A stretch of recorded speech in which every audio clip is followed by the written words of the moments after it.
Princess Lodi Lusha was skipping merrily through the mansion. Suddenly, she tripped over an old book.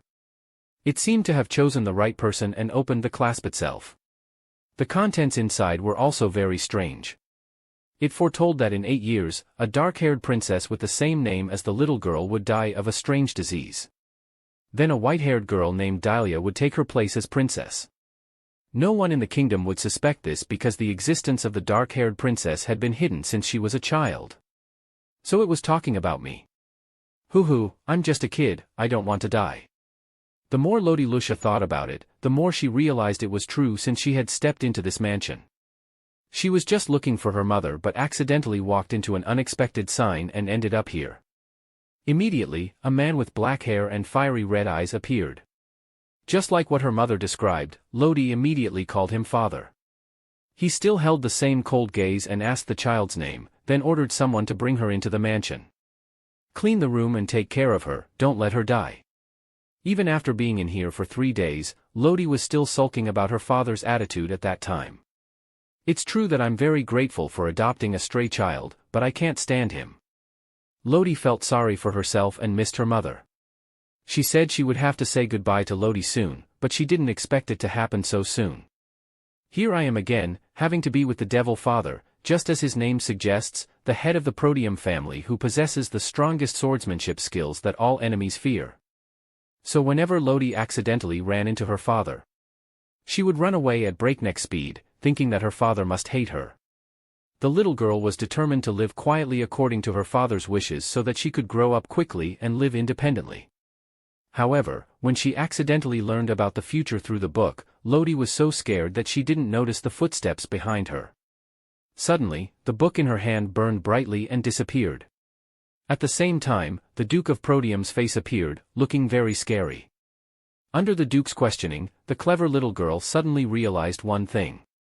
She wouldn't be checking out for another 8 years, so she could say that her father couldn't hurt her right now. She confidently confessed that she was looking for an important book. But when she looked up, she only saw the Duke smile and compliment her on how interesting she was. Then he picked her up and introduced her to a pink-haired woman, asking her to become Lodi's nanny. "Hello, young lady, from now on, Veronica will take care of you. Please ask for help if you need it." Lodi realized that this beautiful girl was not mentioned in the book. But with such kindness, the little girl happily agreed and turned on her sparkling filter. The following days were truly wonderful as she played with Veronica.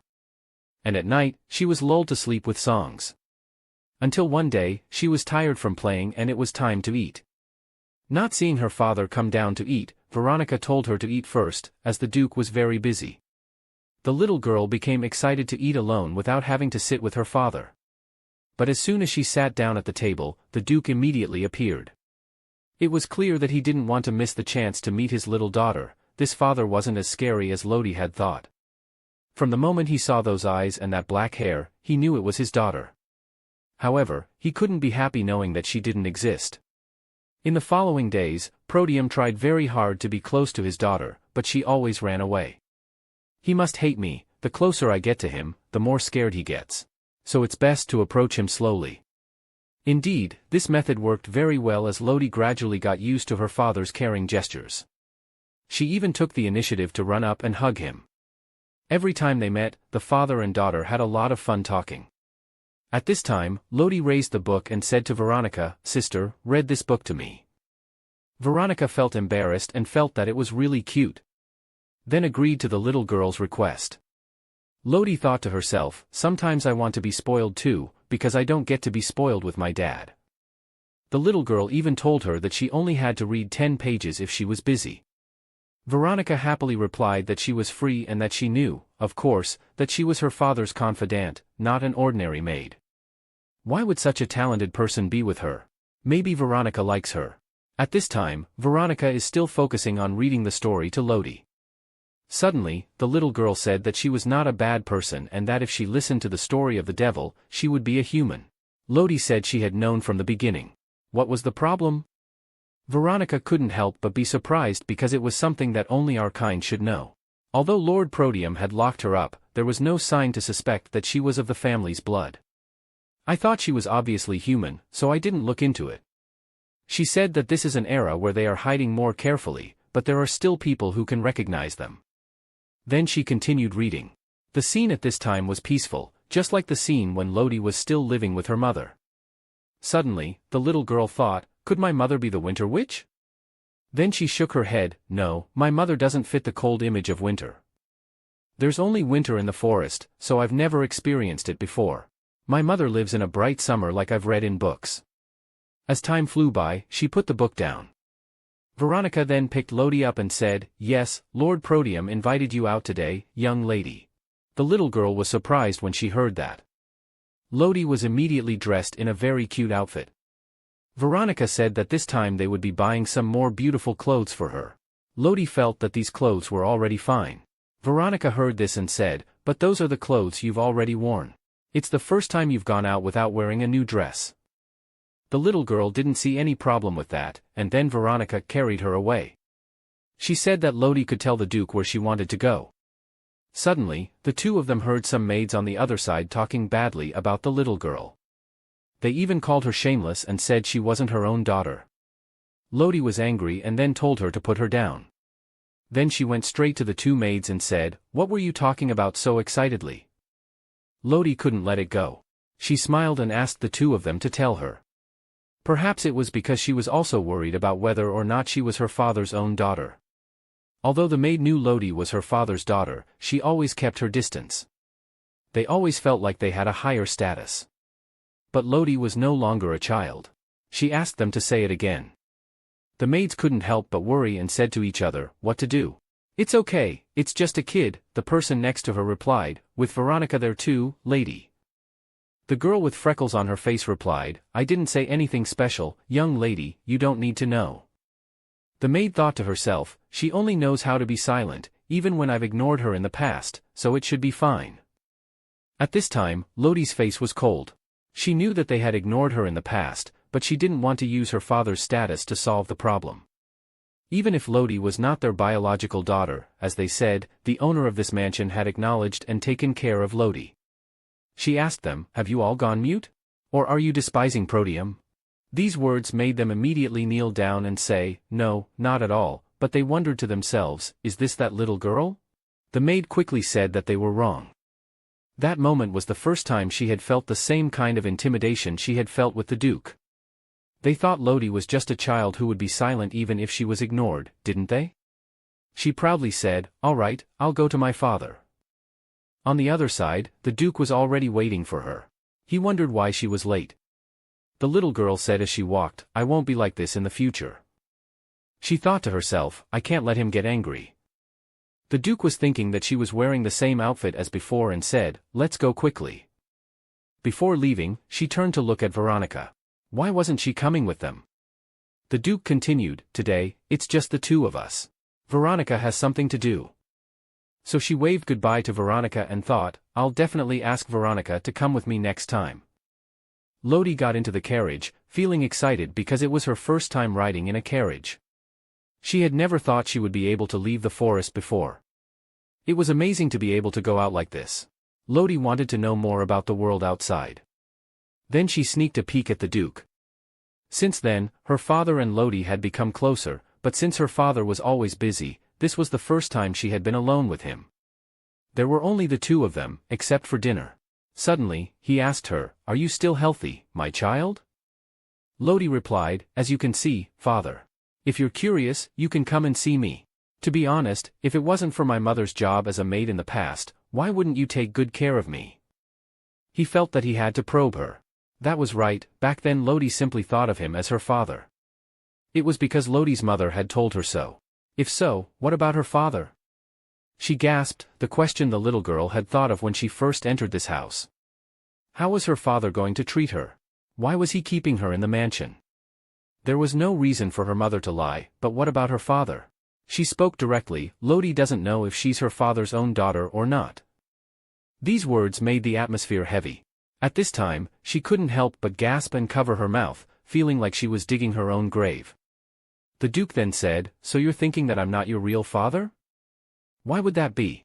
She thought that it was because he wasn't her real father that he was acting like this. But the little girl clenched the dress in her hands. Father doesn't know about my existence in this world. I was adopted and called you father, so you know why you didn't come to see my mother and me at that time, while the maid said that you were not Lodi's real father. The Duke then said, I don't think I'm so stupid that I can't recognize my own flesh and blood. The little girl waved her hands hurriedly and said, You're not stupid. Then he said that he knew that her mother looked very similar to her from time to time. Lodi thought of her mother and thought that her father was mistaken. Then they arrived at their destination. As soon as they went in, a man rushed out to greet them. He greeted them and said all sorts of things before deciding to lead them inside. The little girl couldn't help but grumble, I'd rather wear comfortable clothes for a child than a lot of jewelry. I wonder if my father will scold me. The shopkeeper then spoke up, the clothes in our shop are magical, so they are very comfortable to wear. Here are the clothes I have chosen for you, young lady. Please try them on for once. Next, whatever outfit she put on, the owner would praise her profusely. Everyone said that clothes were wings, but that had changed from today on because the young lady was an angel. The little girl wondered if the clothes hanging there were for the daughters of the family known as demons. On the other side, the owner continued to choose the clown costume. The little girl felt very tired at this point. She didn't want to try on any more clothes. She just wished her father would use telepathy with her. At this time, the father also had a good heart and told her that she didn't need to try on any more. Lodi cheered in her heart. The shopkeeper asked, So which one will you choose? He immediately said that he would take all the clothes the little girl had tried on. Lodi was surprised. Wasn't that too much? So the shopkeeper immediately came to his senses and said that he would go and prepare them right away. At this time, the little girl went to the Duke and said that it would cost a lot of money to buy everything. The Duke heard this and stopped, Are you talking about money in front of me? On the other side, Lodi remembered the conversation with her teacher. The teacher had instructed her to exchange some of her clothes for money and told Lodi to be frugal because everything had a limit. The father and daughter looked at each other. Then he said, Take it all. Lodi was surprised and amazed. So they quickly packed up the clothes the little girl had tried on.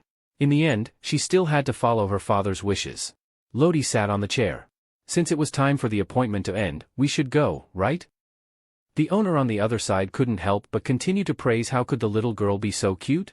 Was she the child the Duke had adopted? Hearing this, Lodi couldn't help but get angry. Be careful what you say, mister. On the other side, the Duke directly acknowledged Lodi as his daughter. The owner heard this and immediately apologized. However, his tone of voice had dropped at this point. The little girl noticed that his mood had changed for the worse. He said, Who said that my own daughter is adopted? Then they went back home. As soon as they got home, Veronica rushed out to greet her. But this time, the little girl was being carried in the Duke's arms. He motioned for silence. Veronica quieted down. She followed behind, wanting to help the Duke, but he refused. As they walked, she asked him questions. Suddenly, the Duke remembered something and asked, I've never seen you so happy to leave the house before. Veronica replied, Because the young lady is your daughter. Now that it might wake her up, I'll change her clothes for you. At this time, the little girl was gently placed on the bed. He whispered, Good night, my daughter. After the door closed, black smoke began to appear and float on the ceiling. A low voice echoed. New child? Something has entered the castle. Proteum has hidden it in the mansion to let someone know. Master, that Proteum has a new child. At this time, a gray-haired boy caught the black smoke and said, We should check that out. It's really a lot. The piles of documents are piled high on Proteum's desk. Velant said to the disheartened Proteum, It's because you postponed it and went out with the young lady. The Duke's hand took a piece of paper. Even so, there's too much here, he said, but he still did it, didn't he? Proteum looked over the paper. I'm only taking over this position from the previous generation, so that's why I'm doing it. You go out. Suddenly, Velant's feet hesitated, causing Duke Proteum to tilt his head and ask, Do you have something to say to me? Yes, the young master said he would be back soon, the sad-looking gray-haired boy said. He seemed to be the young master of this house. Proteum looked at the empty mailbox and said, I haven't received any news. Why is that? Velant wondered too. Proteum quickly rummaged through the drawer to see if I could find anything. Velant, the pile of letters was taken out and it was dark day and night without reading the letters and just piling them up like that. Didn't you hear me say that? Proteum stopped when he saw a letter with a blue seal. So it's here. Holding the letter in his hand, Proteum read it over and said, in short, it's just what you said. He's coming back to the mansion? How do you know that? Velant replied happily, of course, the young master knew it would be like this, so he contacted me too. The young master is sure that you won't check the letter and understands me too well, right? I'll have to check next time. Proteum rested his chin on his hand and said, suddenly he became thoughtful. In his mind, did he really understand his daughter? Lately, she would say what she wanted to say out loud without hiding anything, for example, when Lodi hugged Veronica tightly and said, don't take Veronica away. Something was strange that day. Lucia asked the Duke, Papa, do you really think Lodi is your daughter? And Lodi's startled and flustered expression looked like she wanted to hide those words deep in her heart. His hand started tapping on the table, do you remember the day we went out with her? Yes, of course I do, Bro took her hand in his and asked seriously. What happened to our daughter that day at the mansion? Velant also spoke sincerely. I heard the maid saying very hurtful things, sir. They said that since the young lady is not your biological daughter, you will no longer raise her. Proteum's face darkened immediately and a murderous aura emanated from him. Then go and deal with them yourself.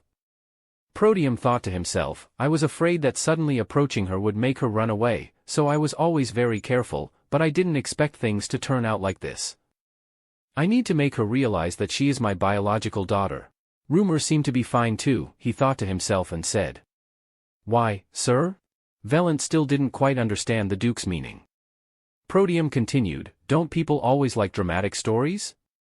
Duke Proteum had a beloved wife who had passed away very early. So he hid the child who was born in the mansion. There were many people who witnessed how much the Grand Duke loved the little girl. The rumor that she was not his biological daughter soon spread throughout the capital. A few days later, Lodi was pressing her ear against a door. This is Papa's bedroom, right? It was quiet around her and there was no sound. Of course, Pa can't be here now because Papa must be in his study at this hour. With that thought in mind, the heroine opened the door wide and stepped inside. So, Loti, come in. Today's sightseeing spot will be here. The scenery inside is really magnificent and looks very splendid. But there is no feeling that people live here. Lodi walks around looking very curious. Well, her father is not a human being either. Oh, there is a beautiful painting on the wall. It's a painting of Papa with that expressionless face. The heroine remembers the maid's words, my Lord Duke is handsome, of course. Is Papa really handsome like that? Oh my God. The heroine's eyes glide over another painting. It's a large family portrait. Who is this family? I wonder. In the sparkling light, the little girl stares at a boy in the middle. Only this boy has black hair. He looks so much like Lodi. If I were a boy, would I look like that? My eye color is different though. Daughter, Lodi's voice makes Lodi jump out of her skin. Oh! Lodi's heart almost falls out of her chest. The heroine turns around, still startled from the shock just now. Why didn't you warn me first? I guess you're having fun, Lodi, Proteum muses, while the heroine jumps up. Don't you like it, Lodi? I don't know you're in the room, Pa. I'll sneak out quietly then. Lodi tries to leave furtively. Proteum asks her, if you knew I was here, you wouldn't have come in, would you? Oh, the heroine says in surprise, raising her head. So Lodi can come in too? Proteum gently tells Lodi, is Papa scolding you now? Don't just stand there, come in.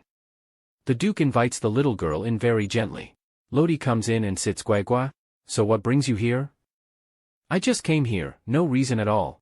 Do I have to have a reason to come here? Lodi asks Proteum innocently. There is no place in this mansion that you cannot go. Really? The heroine was so surprised that she covered her mouth with her hand. I can go into any room?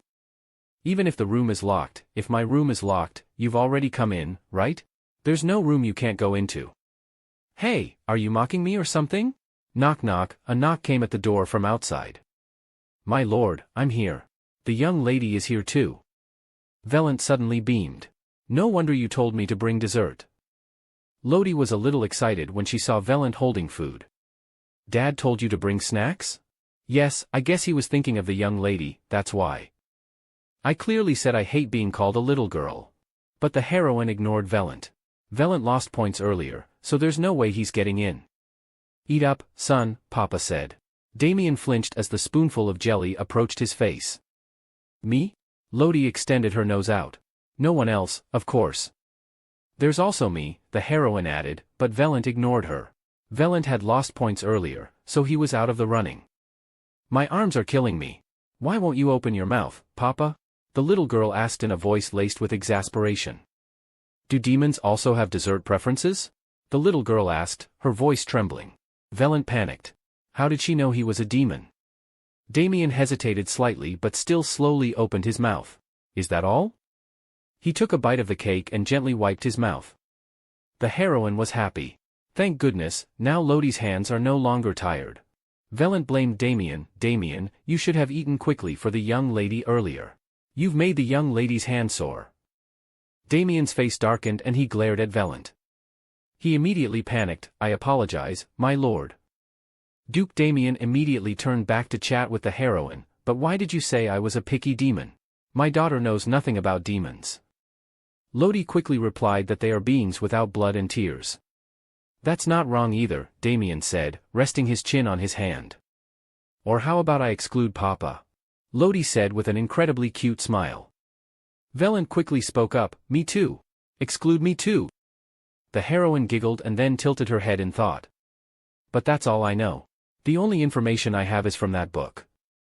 Papa is not the main character, and there is no mention of Papa being a demon. The little girl fell into a lull. How much do I know about Papa? He immediately changed his expression and said to the heroine. Papa will tell you, Lodi. She immediately looked up. Damien leaned back. Well, it's not much different from what you know. They are very aggressive and often drink blood. Is it true that they drink blood? Lodi's skin crawled. Proteum was talking about blood when Velant interrupted and covered the Duke's mouth in a panic. He thought to himself, what if the young lady is afraid of us? Velant quickly reassured Lodi, Lucia, but you don't have to worry, there are only 2 demons that the young lady can see here. Lodi Lucia's face turned blank when she heard this. She wondered why, and Velant was about to explain, but then he turned away and said nothing, hesitating slightly. Lodi Lucia realized that it seemed like he didn't want to talk about it either, just like mentioning demons. Suddenly, a voice said, there is something called a barrier. As soon as Duke Proteum finished speaking, Velant turned to look at him in surprise, intending to tell the young lady everything. Proteum would of course say it, even if he knew it wouldn't be a problem, just like what you said, the little girl met another demon here.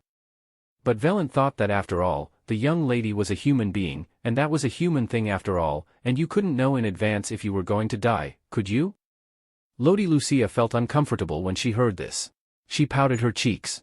Did they think she would die soon? Velant noticed her and didn't understand why her complexion had become so bad. In fact, she had realized early on that the barrier was a place where the demon world and this place intersected. In the time of the great demon lord, demons and beasts had come to wreak havoc here.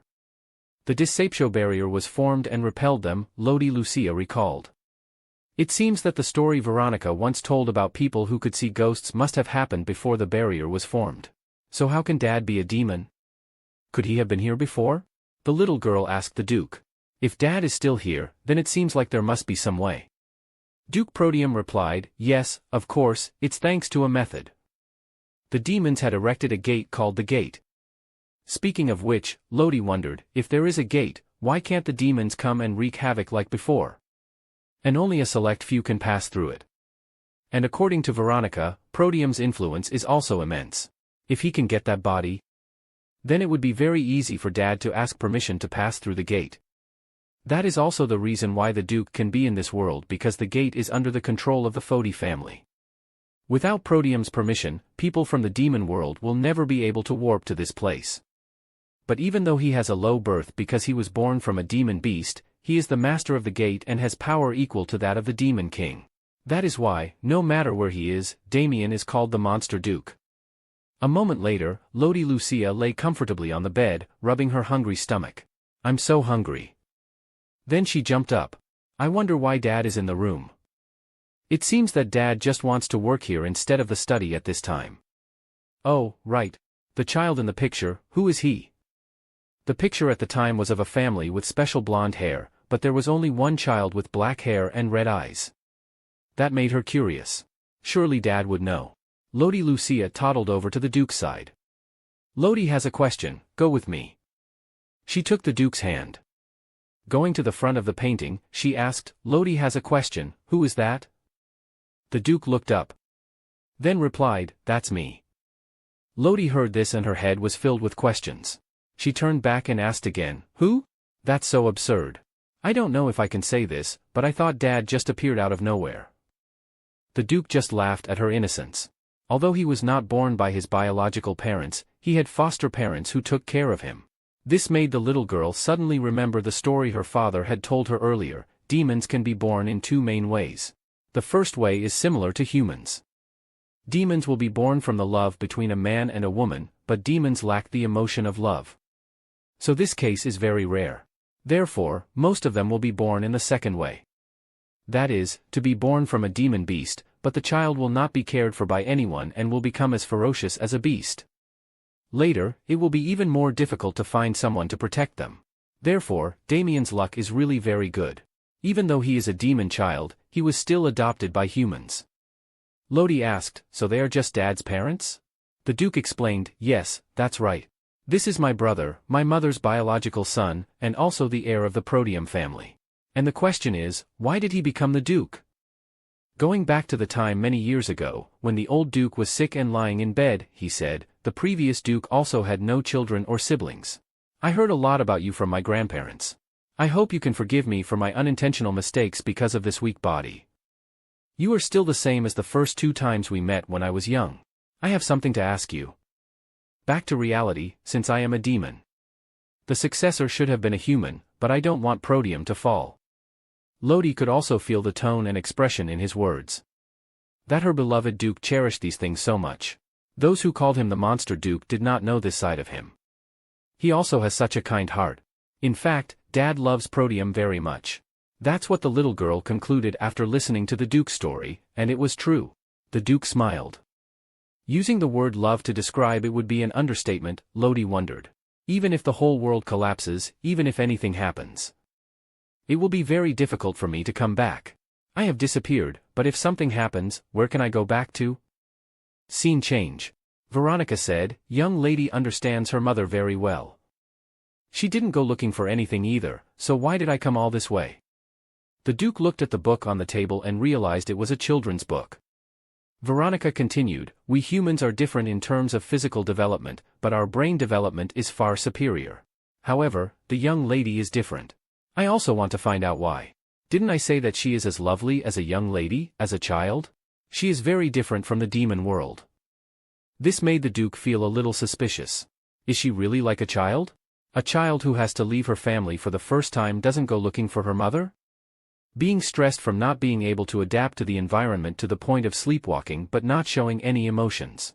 And the recent incident, could the little girl even think about such a thing?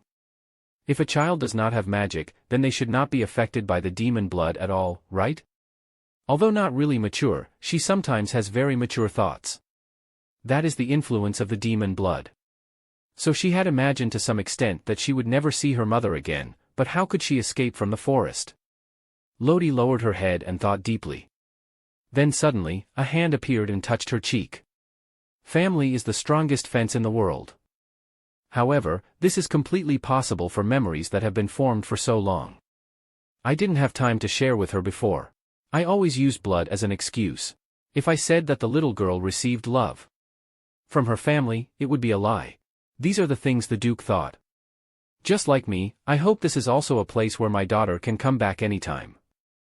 Lodi felt that her heart seemed to have been waiting for these words for a long time. Even though I always pretend to be bright, I always miss my mother. And I've always wanted to be with my mother after escaping from the forest. I don't want to be alone at all. There is not a single day here that I don't miss my mother." Then she burst into tears, her eyes brimming with tears and her nose running. The Duke hugged her tightly and comforted her. "I didn't mean to make you cry." Lodi hugged the Duke tightly. She had been allowed to come back here whenever she wanted. "I'm okay now because I have a place to go home to," she thought at least. The more she thought about it, the more she cried, making the Duke fumble to comfort her. Until one day, an uninvited guest arrived. It was a boy with silver hair and eyes as blue as the night sky. On a beautiful morning with bright golden rays of sunlight. Shining through the window, Lodi woke up and rubbed her eyes to say good morning to Veronica, but today it was strange that the mansion was suddenly so noisy. That's right, Veronica. Did you hear the interesting story that Lodi told me yesterday? Veronica was a little curious. Oh my, what is it? Lodi, tell me. There was a veiled woman who was loved very much by Lodi's father. He loved his daughter so much that he hid her in the mansion. They say that Lodi's father learned about this romantic story. What kind of child is there like that?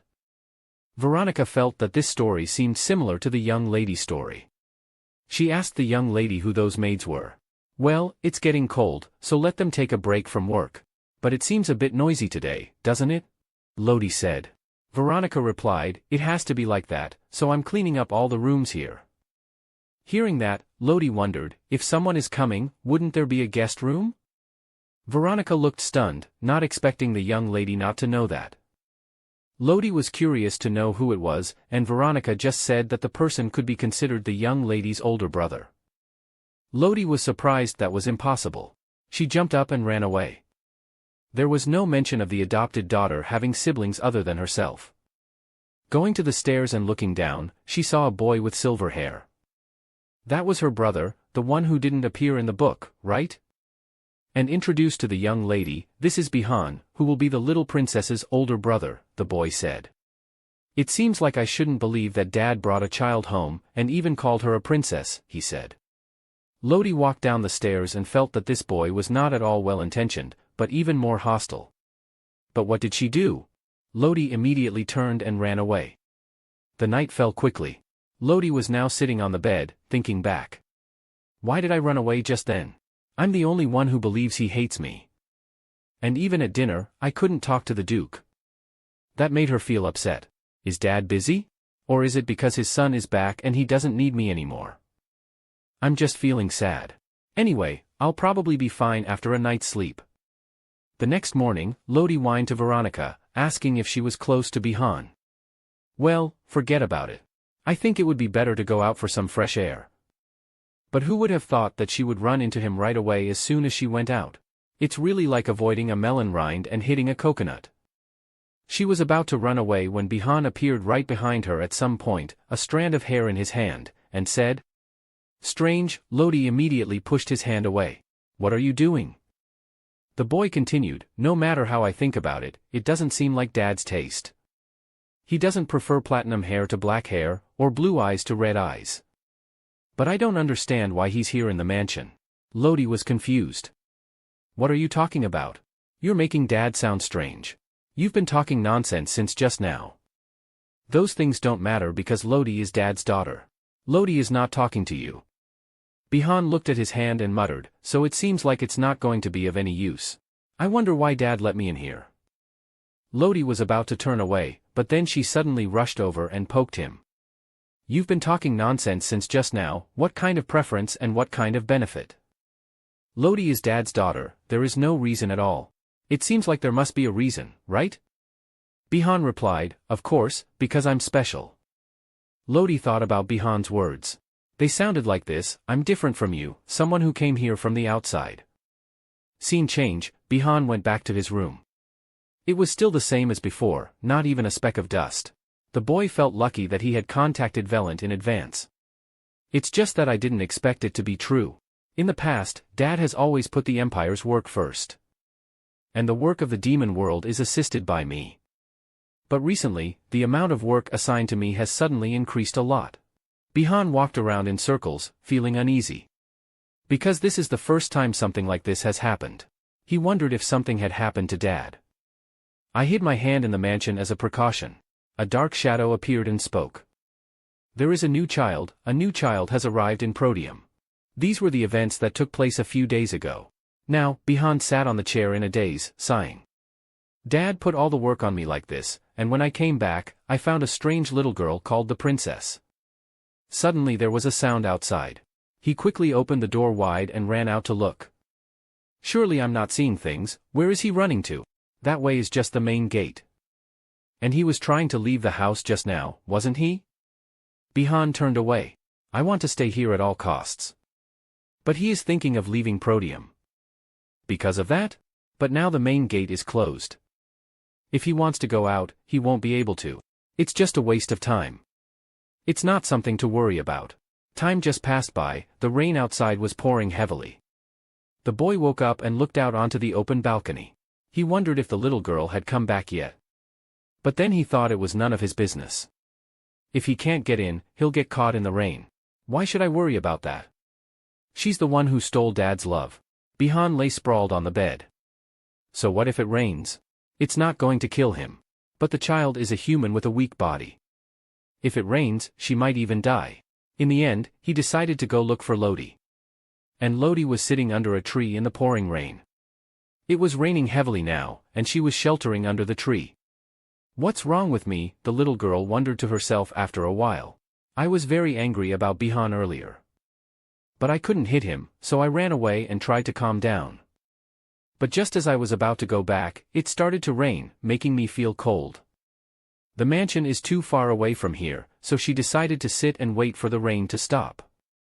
Because she thought the rain would stop soon, she took shelter under a nearby tree. But now, Lodi has sneezed from the cold. But the rain still doesn't stop. It seems like the rain is getting heavier and heavier. The little girl starts to feel cold. Does she have to stay here alone like this?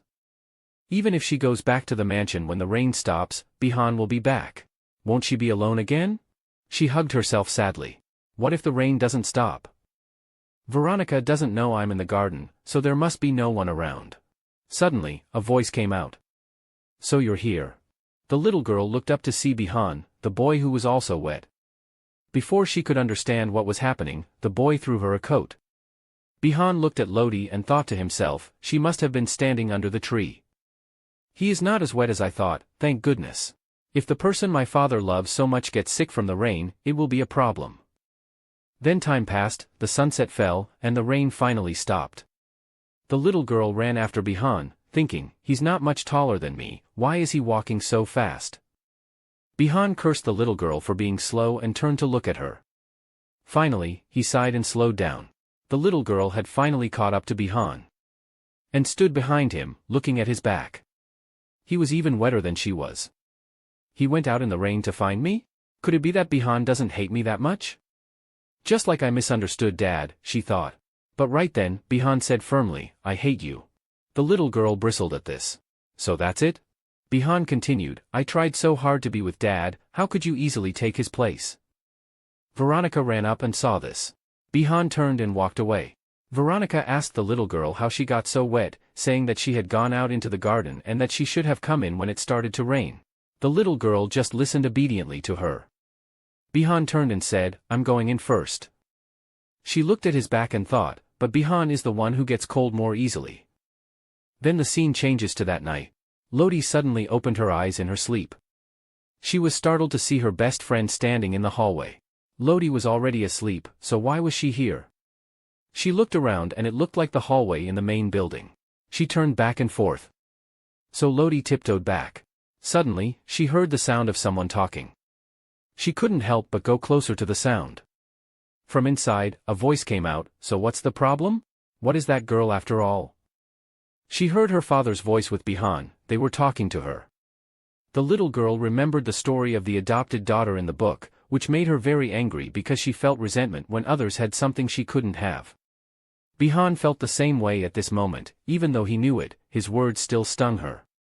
Bihan inside still looked sad and continued, if Dad wants to play family games again, isn't it enough to play with those kids?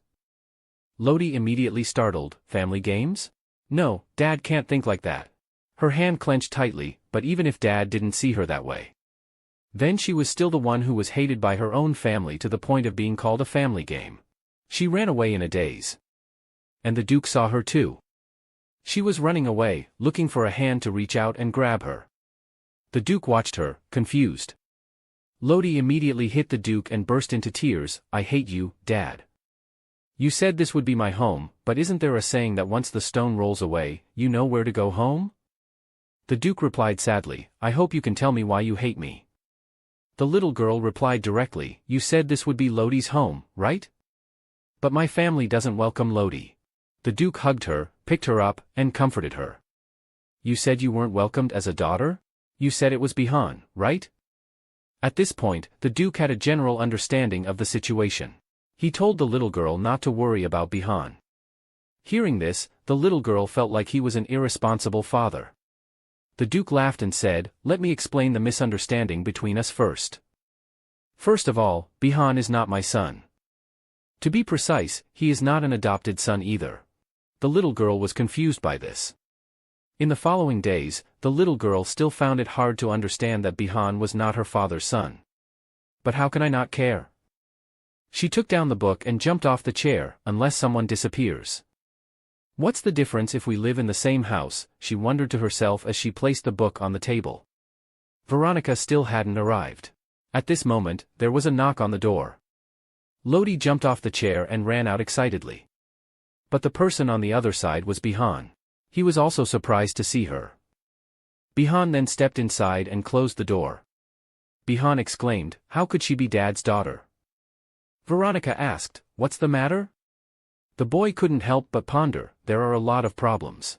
He thought the little girl had a similar background to him. If I had heard the news back home, I would have been very surprised. It is rare for demons to have children, so the nobles have been cultivating outstanding children and selecting heirs from among them. And then they pass on their magical powers to their heirs. Proteum is the same. Veronica and Bihan are the chosen ones who follow Damien. So there is no reason why he should like a new girl to come and take his place. But he wasn't the one to envy in the first place. Bihan realized his mistake and started to worry. He asked, "Where is she now?" So Bihan went to the library. The little girl opened the door and ran into Bihan. The two looked at each other in surprise. Lodi was puzzled as to why Bihan had come to see her. Bihan politely asked, "May I come in?" The little girl nodded silently, saying nothing. After that, the two sat on the chairs and chatted politely. Bihan thanked Lodi, and Lodi felt confused. Just as Bihan had misunderstood something, she must have as well. That's why he was so polite to her after hearing everything. The little girl was confused. After all the misunderstandings were cleared up, why was he still here? Bihan suddenly said, "I'm sorry, little girl. I didn't think that Dad, or rather, Damien, had a biological daughter. I'm here to apologize for my rude words." The boy stood up straight and bowed to Lodi.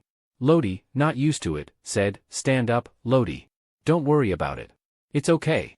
At this point, all the unpleasantness she had for Bihan had disappeared.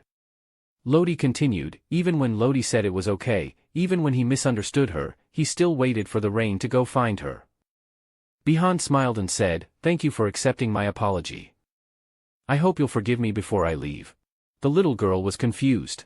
He hadn't been here long and he was already leaving? "Why are you leaving? You just got here?"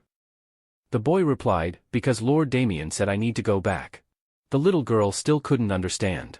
Bihan replied with a slightly sad face. "You must have heard from Lord Damien. I was only playing the role of an adopted son for the future." The little girl was surprised by this.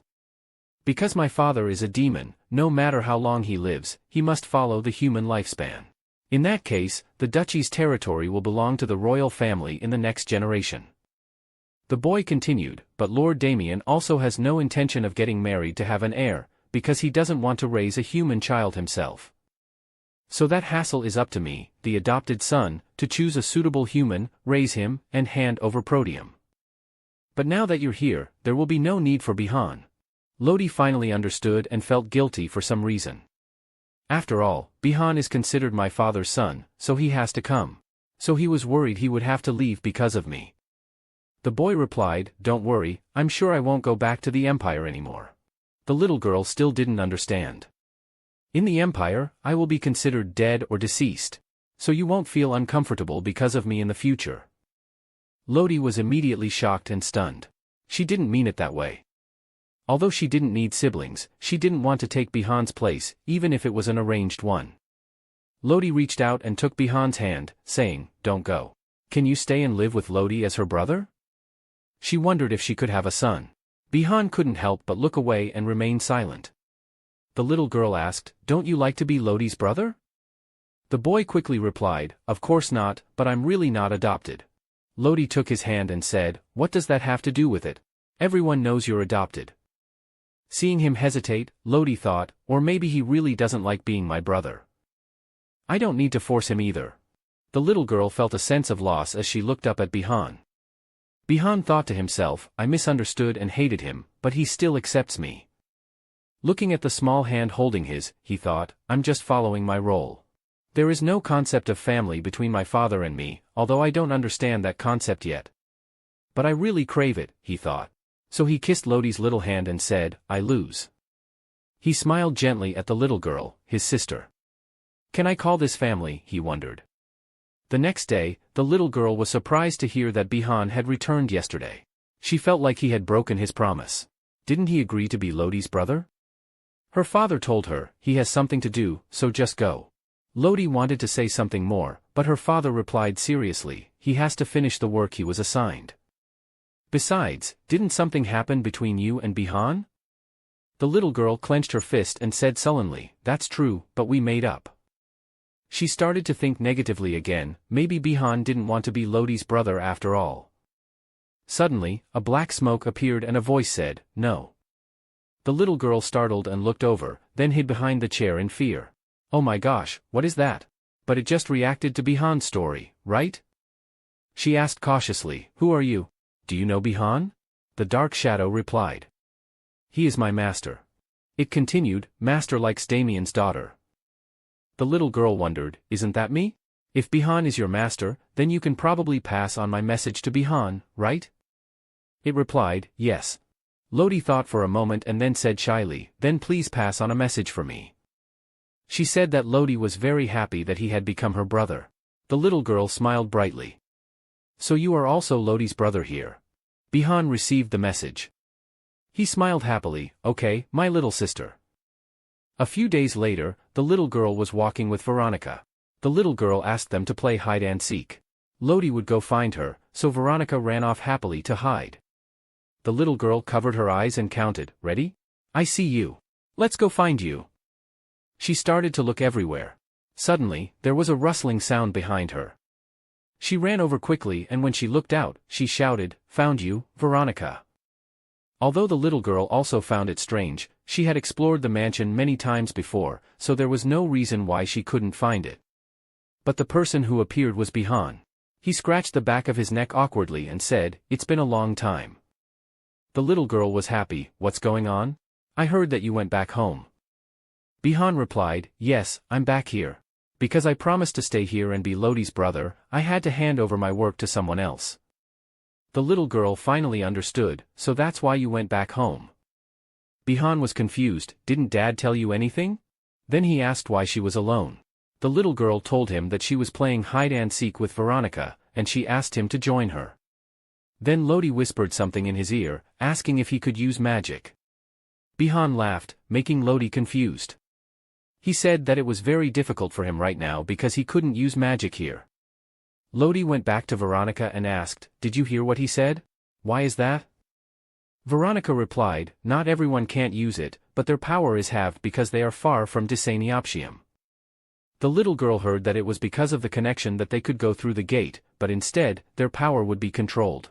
The little girl was confused, but in the comics, the demons had done bad things with their power.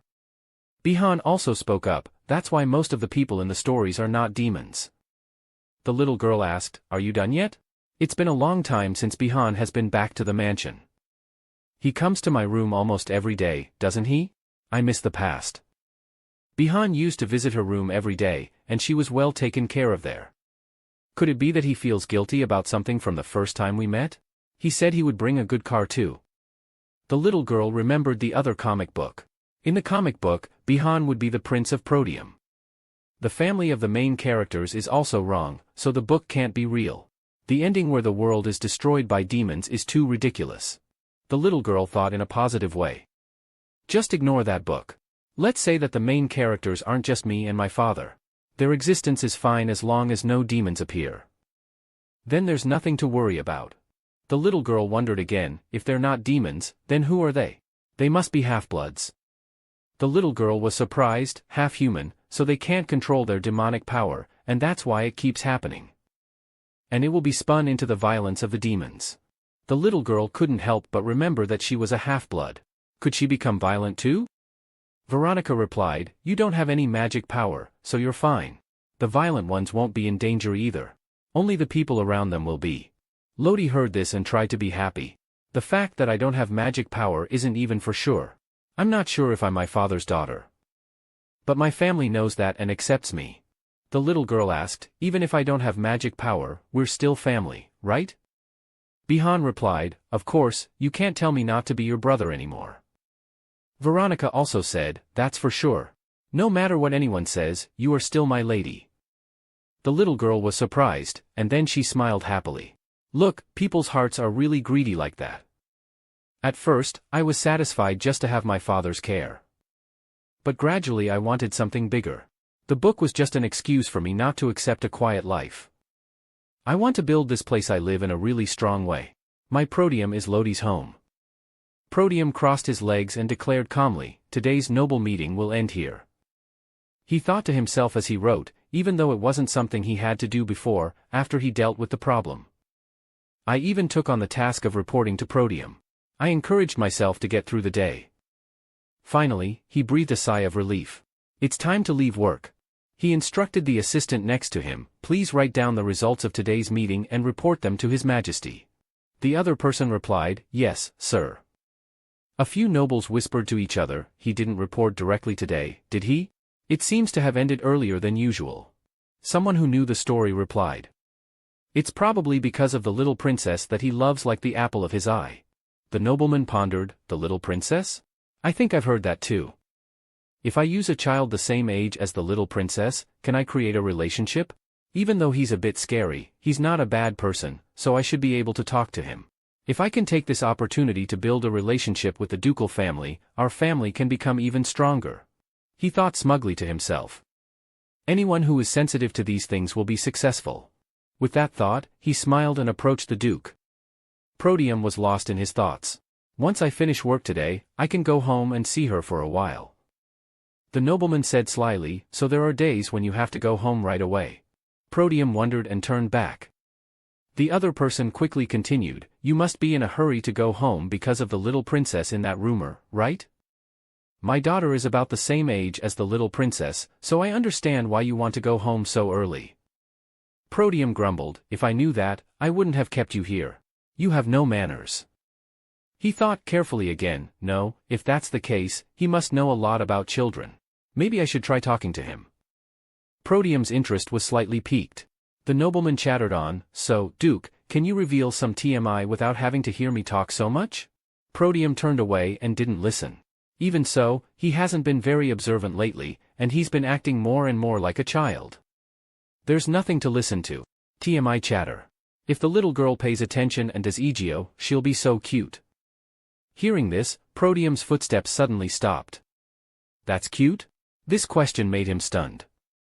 Proteum leaned on his powerful arm and asked, you mean that it's cute for a daughter to always pay attention? The nobleman quickly explained, no, that's not what I meant. Proteum didn't care anymore. He put his hands in his pockets and strode forward, let's go.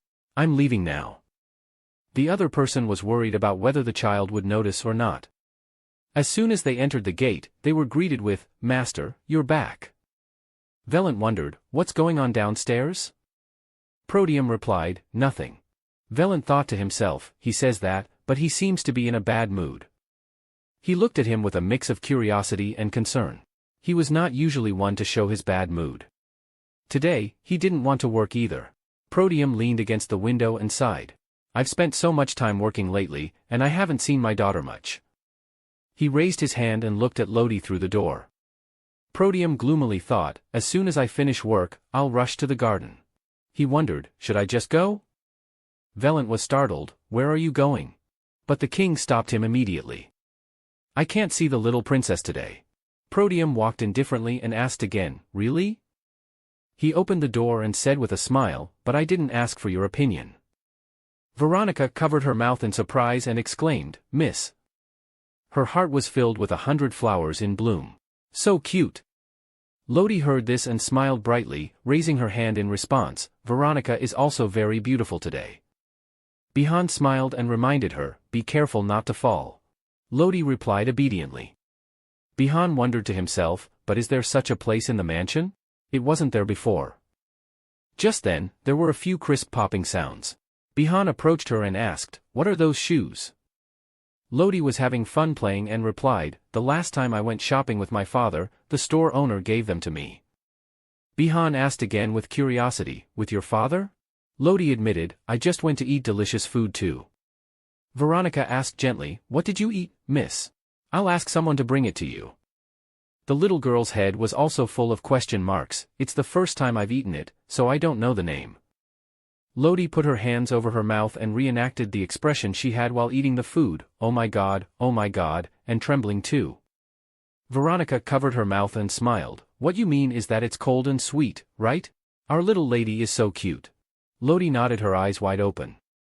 Veronica stood up, "Then I'll tell the maid to bring it to you." Bihan stopped her, "No, let me go." Veronica refused, "I'm already standing up."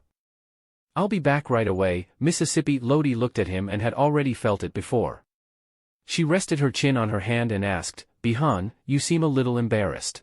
"Veronica," the boy smiled awkwardly, "it's too obvious?" "It's probably because I came to Protium after Veronica." Lodi realized, so Veronica is a senior. The little girl tilted her head and asked, "So how did Bihan get to Protium?" "Lodi can get here in a jiffy, I told you." "Bihan, tell me too." Bihan rested his chin and raised his hand with a sweet smile, "So that's it. At first, it was to find my benefactor." Bihan vaguely remembered the appearance of his benefactor. And the vague words, "Come to Protium." Lodi wondered, "Then what about your intention to be with your father? Why did you do that?" Bihan answered her question, "I thought that if I became my father's close aide, I could get more information. Although I still couldn't find that person. Isn't he a tall man with black hair and red eyes? I don't remember clearly." The boy smiled bitterly, "Even though I've searched so much, I still can't find him. It seems that he doesn't want to show up too much. The benefactor I met, I was able to meet a good master and have a family. I'm satisfied with how things are now." The wind blew Lodi's hair, and she was lost in thought for a while, her heart pounding suddenly. At this moment, Veronica suddenly appeared. "What are you two talking about so happily?" Lodi turned back immediately. "Veronica is here?" Veronica replied, "Yes, I'm back." "Is this the one you said?" Veronica brought out a 3-colored ice cream that looked very special. Lodi happily said, "That's right." She took a bite and put it in her mouth. As soon as she finished eating, her face looked much brighter. "It's too delicious." Lodi sat down and enjoyed the comfortable and gentle weather, as a light breeze blew by. Lodi sat on the chair and nodded off. Veronica noticed this and tilted her head to ask, "Miss, if you're tired, let's go inside." Lodi woke up immediately, "No. I just came out to say that it's a beautiful day today. It would be a shame to go inside. We'll just rest here for a while." The little girl ran back to the chair and turned to Veronica, "If you want to come in, go ahead." Veronica smiled and replied, "The weather is nice, so I'll stay out here too." Lodi yawned and thought, "I should lean back and rest for a while." Veronica covered her mouth, "Oh my." She turned to Bihan and asked in a whisper, "Is it because the young lady woke up early today?" Bihan glanced at Lodi, "Yes, that's right. She's been running around a lot since this morning too. Don't wake her up now. Lodi is tilting her head and sleeping soundly on the chair." A moment later, Lodi suddenly wakes up with a start. "Oh, I've been sleeping for a while?" She squinted and wiped her drool with her hand. Lodi looked up, "But what is my father doing?" Protium is kneeling on one leg in front of his daughter. What is this situation? He awkwardly puts his arms around his daughter, who is so fast asleep that she doesn't even notice being carried. Lodi is surprised, "You're going to carry me?" "Exactly." She jumps up. "Did Veronica call you here?" Veronica heard the sign of her and shook her head, "No, it's not me, but Damien." "Why did you do that to me?" Lodi thought to herself, "She says it's not her, so I have to ask directly." The little girl rests her cheek on her hand and asks her father, "Why are you here?" Protium points back, "Just as I saw my daughter from my study." Lodi wonders, "Is that so? Why are you asking one thing and answering another?" The little girl worriedly grabs her father's hands, "Don't you have anything to do? Is the Duke just eating and playing?" Laughter comes from the garden. Protium is confused, "How can that be? In our empire, we're busy from morning to night." Lodi becomes even more curious, "But why did you suddenly see Lodi and come here? Are you bored?" Damien next to her raises his hand and says, "Even though he is busy with 1,001 things, the Duke still comes." Because he wants to spend time with the little princess. Lodi doesn't understand. So what? Veronica adds, isn't he trying to get closer to the young lady? After all, his position has been declining lately. Lodi turns back in surprise. Proteum goes to reply. You're talking nonsense. Lodi sneaks a peek. If she looks at the things her father has been doing for her lately, Veronica's words seem to make sense. Her father keeps denying it. Should I tease him a little? Lodi shouts happily, what should I do? It turns out my father doesn't have any friends. Bihan and Veronica couldn't help but laugh. Proteum slammed his fist on the table in anger. He covered his face in frustration. Everyone, be quiet. Both of them were shaking from trying to hold back their laughter. Yes, sir. Lodi clutched Proteum's shirt. Come on, Dad, let's go. Proteum glanced back immediately. Lodi said, Dad, did you really come here to get closer to Lodi? Then if you take a walk around the garden with Lodi, I'll promote you. You've been busy all this time, so you haven't been able to do anything. The little girl said it right, but Veronica is number one. Bihan wondered to himself, what rank am I? Is there even such a thing as being unhappy about that? Proteum crossed his arms and looked down from above. So? If that's the case, then I'll suddenly pick Lodi up. If you want to be number one, you'll have to work hard. Veronica saw this and said, Mr. Damien, you're cheating. Hearing this, Damien frowned and said, I don't know what cheating is. At this moment, a hearty laugh rang out, haha, it seems your ranking isn't in the top either. Or how about you take this as a gift bribe? Bihan said. Damien immediately objected, no, the flowers in this garden are mine. How can they be a bribe from you? Lodi saw this and said, I haven't teased him yet. Whether or not to accept a bribe is Lodi's right. Lodi likes it very much, so Lodi will accept it. As she spoke, the little girl took the flower and put it in her hair. Veronica said, then I'll prepare a birthday party for the young lady. When will it be? Lodi asked in confusion, do demons have birthdays too? Bihan explained happily, yes, we'll start celebrating from today. Hearing this, Lodi laughed out loud, haha, what's this? Veland also added, I'll go check everything beforehand too. Lodi felt a little hesitant and thoughtful, I wonder what day it is. The little girl hesitated, but she could choose a special day because her mother had wished her a happy birthday before that day. After thinking about it, Lodi decided that her birthday would be the day she came here, the day she moved to a strange place and was abandoned. Damien immediately decided, I remember. I'll make it a great day for my daughter. Do you think that's possible? Lodi was aesthetically pleasing, but she was very grateful to Damien. She hugged him and said, if my birthday is on a good day, then every day will be my birthday. It will definitely be that way. The hot summer passed with such excitement. As soon as autumn came, it dyed the maple leaves red. Veronica looked, wow, the leaves are so red. Lodi ran around and exclaimed. Yes, the maple leaves are really beautiful. It's the first time you've welcomed autumn, right? Veronica asked. Yes, it's the first time for spring, summer, and autumn. The forest where Lodi lived only had winter, so it snowed every day and it was freezing cold. But summer is too hot. Looking at Lodi's expression, Veronica sighed a little, she's so cute. Winter is coming soon, huh? Lodi complained again, I only want spring and autumn. Veronica thought again, winter is when the young lady has her birthday. Change of scene, in the room, Veronica asked gently, Miss, what gift would you like for your birthday? Lodi was a little surprised, my birthday is still a long way off, isn't it? Veronica smiled and replied, yes, I just want to know your opinion in advance. She thought to herself, the young lady will probably forget about gifts by her birthday. So I can surprise her. Lodi thought for a while and finally said happily, I don't know yet. Veronica thought to herself, I have to ask her little by little. She asked again, apart from your birthday, what do you want to do the most? Lodi said honestly, I want to be with my family. Specifically, what do you want to do? Veronica continued to ask. The little girl leaned in, a family portrait like the one in my father's room, or a picnic. Veronica said gently, Mr. Damien would be very happy to go with you. She also added silently in her heart, you can tell by the way he treats you. What about Veronica? Lodi asked again. Veronica was touched by the question and thought, it seems like the young lady is worried that her assistant's workload will increase if the Duke leaves. Veronica smiled and said, Mr. Damien will only be gone for a short time, so my workload won't be that much. For her, what's the difference if there's a little more work? Our young lady is so kind.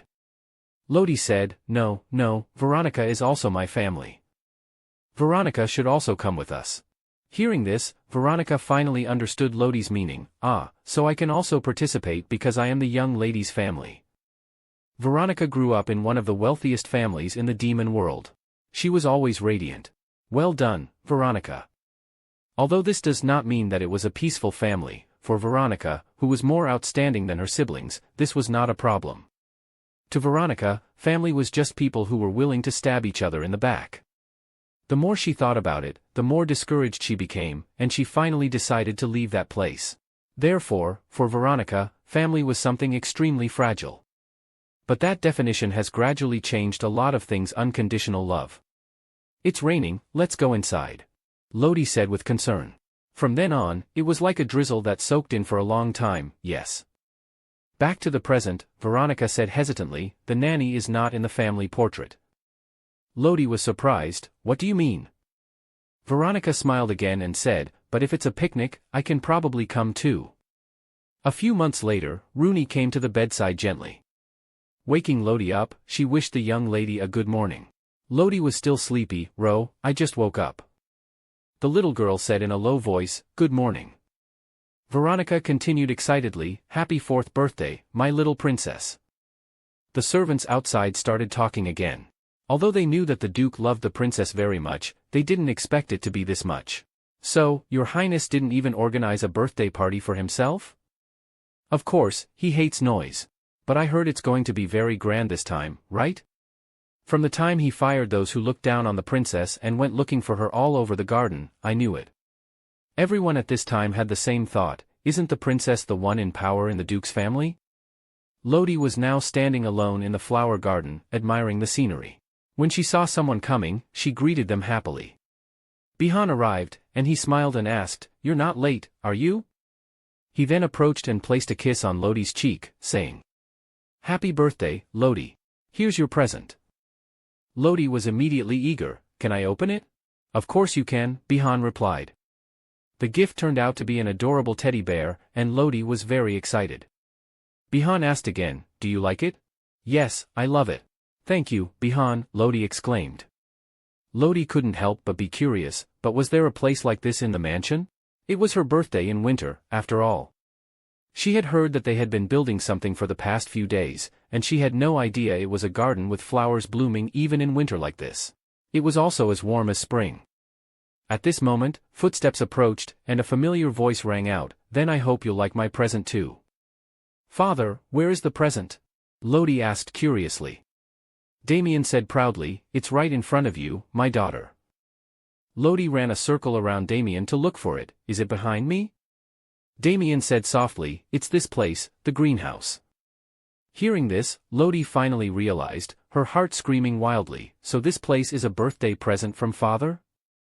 Proteum, seeing that Lodi didn't seem very excited, asked a bit dejectedly, don't you like it? I thought you'd like this place since you like flowers. Hearing this, Lodi quickly said, no, I like it very much. Thank you, father. She thought to herself, where did the rumored demon Duke go? Damien said again, I heard from Veronica that you have one more wish. Lodi went from one surprise to another, wondering dreamily, what could that be? Veronica was very smug at this point, I did a good job, didn't I? Lodi gradually remembered, oh yeah, that's it. Not loading yet? The little girl asked hesitantly, father will do it for me? Damien said easily, it's not difficult at all. Lodi said seriously, if you say you're busy and leave, that's not okay. Do you understand, father? However, the decision at that time was something that Lodi would regret. If she had known that this would happen, she would never have wished for that birthday present. Lodi crossed her arms seriously and said, it's been a long time since my 4th birthday.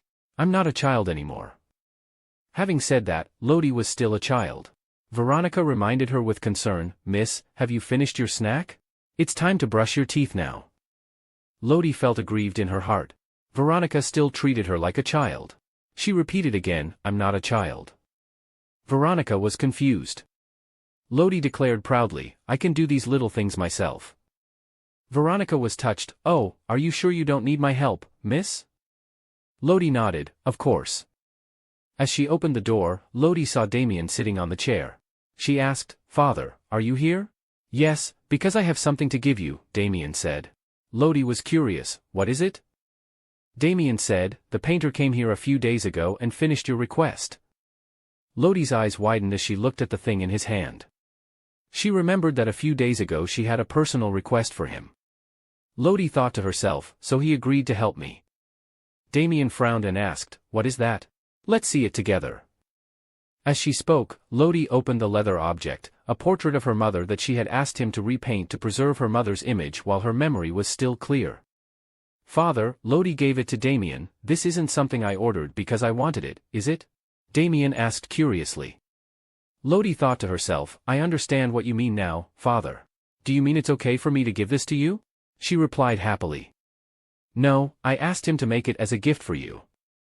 Lodi thought sadly, "Father doesn't have any mementos of mother either, does he?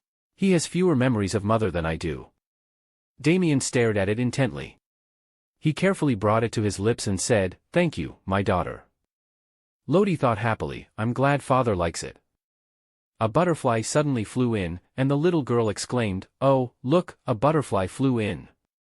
Damien said softly, "It seems like spring is coming." "That's right. It would be great to go out and play now." Damien was now holding the flower crown awkwardly. Lodi said, "Isn't it beautiful, Veronica?" Veronica praised from the side, "Yes, miss, you are very clever." Lodi was very proud, "Of course I will make one for Veronica too." She looked around for a while, intending to pick a prettier flower for Veronica, but she couldn't find one. Lodi turned to Veronica and said seriously, "I'll make you a prettier crown later." Veronica smiled and said, "Yes, I will wait for it." Looking up at the sky, Lodi squinted a little, "Is it sunny? It's so bright." Under the shade of the tree. Lodi sighed softly, "This is amazing. I can see the shadows of the trees like this in the mansion. It seems to be even more sparkly now." Damien saw her running around from a distance and asked, "What are you doing, my daughter?" Lodi replied happily, "I'm stepping on the sunlight. Oh no, I'm dead." Although he didn't understand, Damien said, "Since my daughter likes it, I'll plant a big tree in the garden." Lodi couldn't help but be confused, "Isn't the greenhouse enough?" Bihan laughed out loud, "I didn't know Father could joke too." "Why do you think I'm joking?" Damien said seriously. Lodi exclaimed, "This is really going to happen." She hurried over and said, "Father, Lodi likes to watch it together like this more." Proteum asked uncomprehendingly, "The plants must be very special to Lucia." The little girl replied, "Being with everyone is already more special than usual, so let's do it again next time." Lodi thought to herself, "I like that more than plants." "Promise, okay?" The two of them hooked their fingers together, completing their promise. Suddenly, Lodi jumped up, "That's right. I have to find flowers to make a flower crown for Veronica." She turned to Damien and said, "I'm going to go find some flowers." Seeing this, he took her small hand and said worriedly, "Let's go together. What if you get lost?" Lodi said happily, "It's okay, nah. Lodi is very good at remembering the way." Damien was still adamant, "What do you mean?" "Of course I can't go alone," Bihan also joined in, "I'll go with you. That way it should be okay, right? Isn't that right, Lord Damien?" Damien finally relented, "All right then." Lodi said excitedly, "I'll be back soon, so stay here, Father." "Be careful," Damien said sullenly. The two of them walked into the forest together. Lodi thought to herself, "We're not going far, but I'm still scared. I've spent most of my life living in the forest. Of course, it's different from the forest I used to live in, but I'm still confident that I won't get lost." Lodi suddenly noticed that there was a pile of branches in front of her. Bihan explained, "This is because some animals use branches to build their nests." Lodi asked in a panic, "Are they the scary ones?" The boy laughed softly, "No, they're very gentle. There are no predators in this forest." Lodi was a little thoughtful, "The branches are quite heavy. It seems like it wouldn't be very good to build a house with them." Bihan continued, "They tie many branches together to make a house.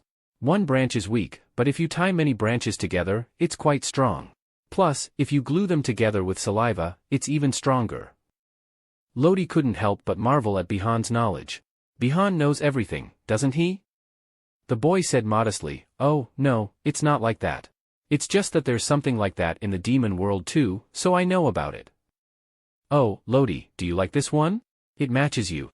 As he spoke, the boy placed the newly bloomed flower on Lodi's hair. The little girl was a bit bewildered and asked, isn't this supposed to match Lodi? It matches Bihan and Veronica too. Hearing this, Bihan laughed happily, including me too? Lodi said seriously, you don't know about that either? Please delete the previous sentence.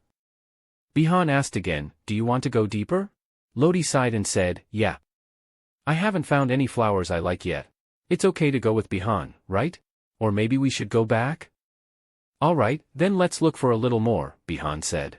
However, he also reminded Lodi. Don't do this when you're alone, okay? Lodi replied happily, I know. After walking for a while, Lodi was delighted to see that there were so many flowers in front of her. She hurried over and said, the flowers here are so beautiful. After picking for a while, Lodi said, I think that's enough for now. Let's go home. Suddenly, a dark shadow appeared. Bihan quickly pushed Lodi aside.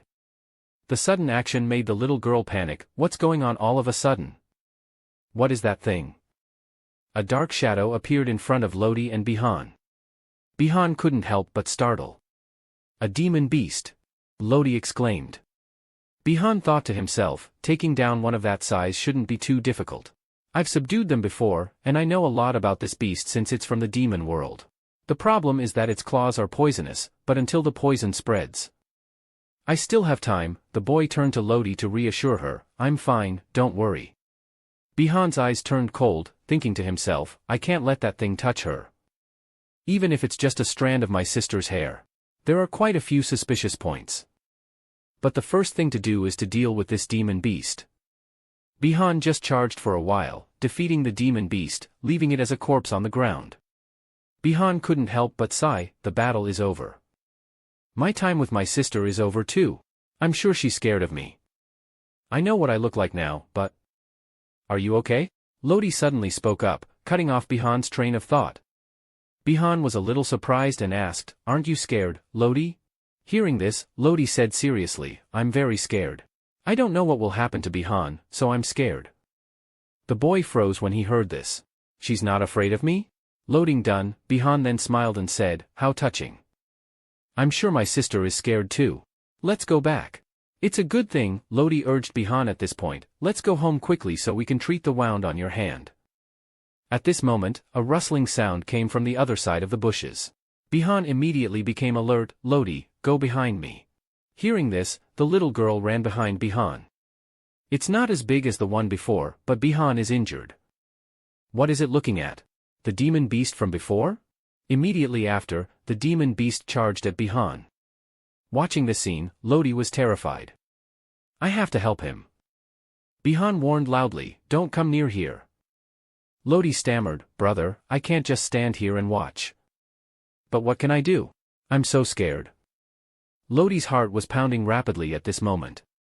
Bihan shouted again, Lodi, go back to your father quickly. The little girl was stunned, what about you, Bihan? While I lead father here, will you be okay? But even if I'm here, I'll just be a burden to Bihan. Lodi turned and ran away in a panic. Bihan breathed a sigh of relief, thank goodness she went back to her father. The question now is, why did the demon beast appear in the Empire? Creatures from the demon world can't cross the Deceptio barrier to the Empire. The appearance of a demon beast in the Empire is impossible, Bihan said coldly. By the time father gets here, I'll probably have lost an arm. And so, another battle ensued. How much time has passed? I really can't hold on any longer. Suddenly, the familiar sound of hurried footsteps came again. Bihan glanced over and couldn't help but be surprised. Lodi, she didn't go back to her father. Bihan shouted, it's too dangerous. Come back here.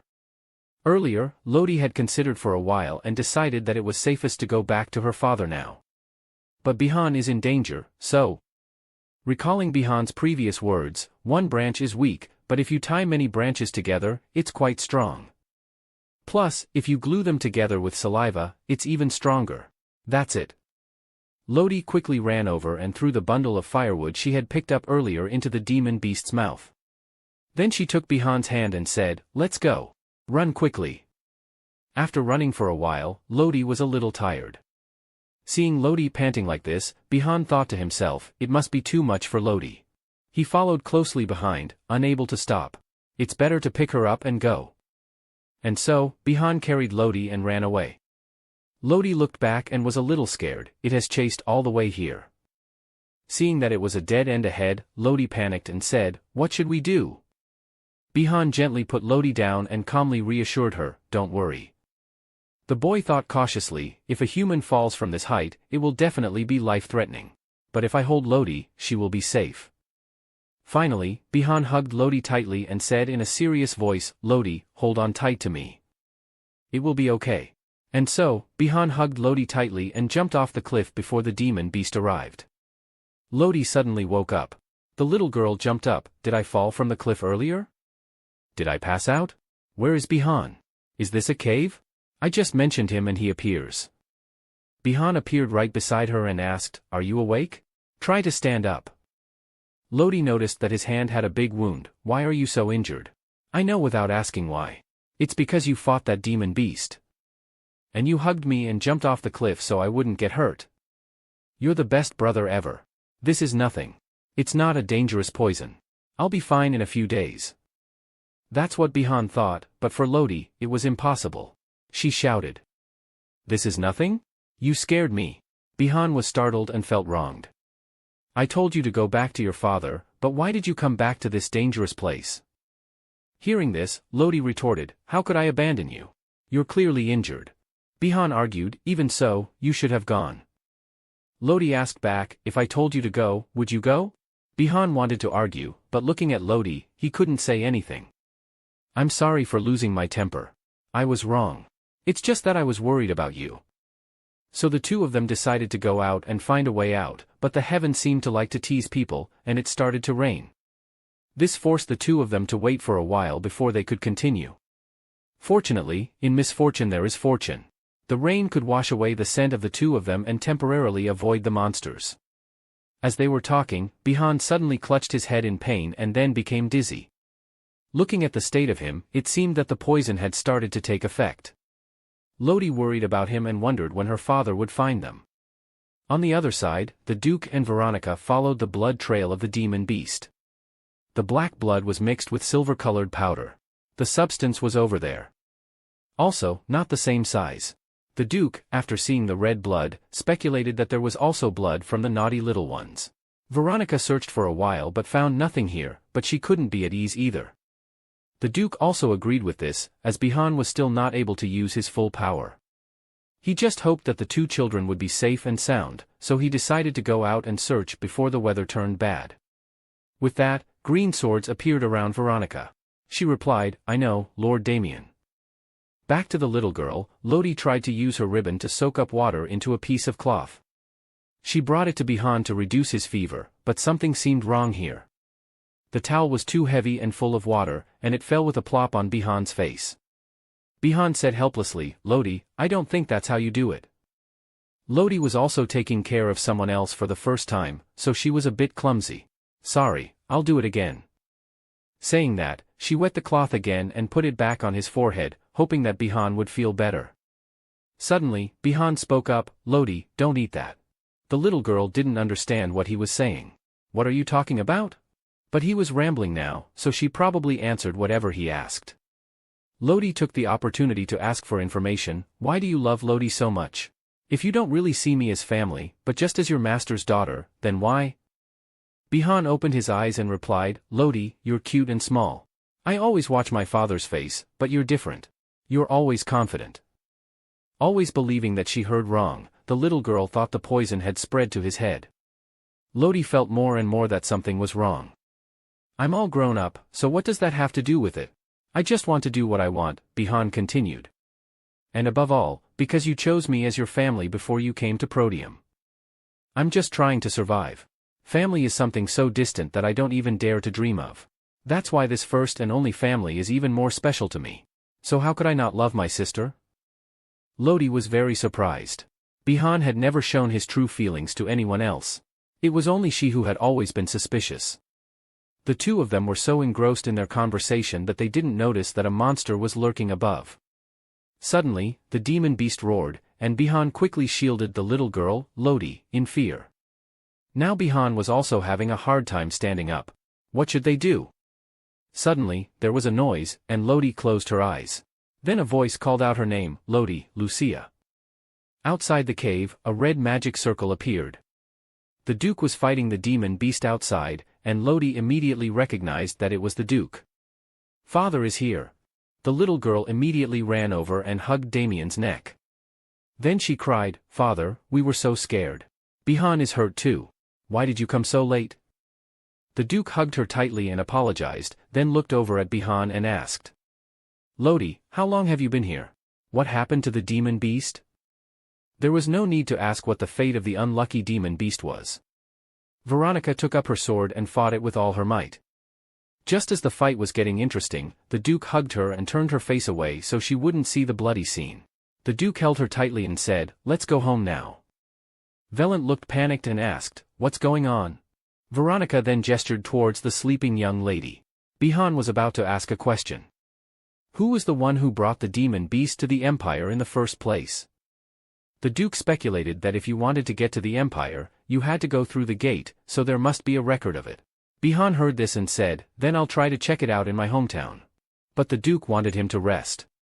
No need, I'm not a ruthless master who would give work to a patient. Bihan implied that the wound would heal soon. The Duke understood what he meant, but it had been a while since he had been back home, so the Duke decided to go back home himself. Time passed, and it was still raining heavily outside. Lodi sat at the door and thought, I wonder if it's raining in the demon world where Father is. Veronica, the little girl must be missing Lord Damien, Lodi heard and replied. Oops, I fell asleep and didn't get to say goodbye to Father. But actually, the little girl was thinking that the matter of the demon beast was very important and she couldn't take the book lightly. Just thinking about it made her feel scared, but then she thought she couldn't confirm that the book was real, so she shouldn't worry about it. So she decided to put the matter behind her and run to Bihan. Bihan didn't need to guess that Lodi was coming. Lodi asked how the wound on his body was, and fortunately, it had healed. Bihan pulled out a box. You came just in time. I have this for you.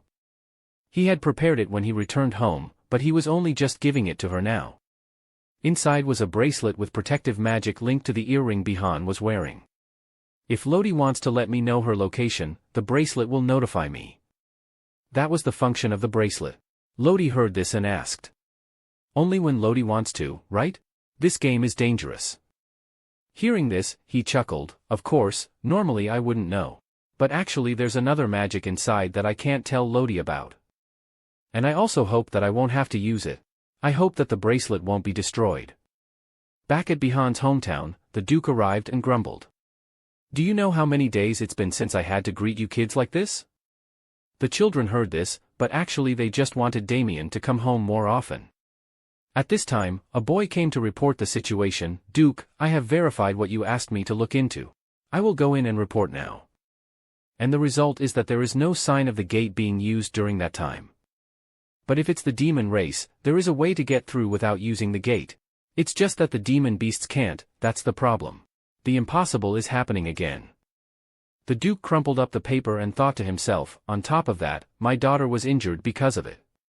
Even if my family is not injured, as a person from another world, the gate cannot be ignored.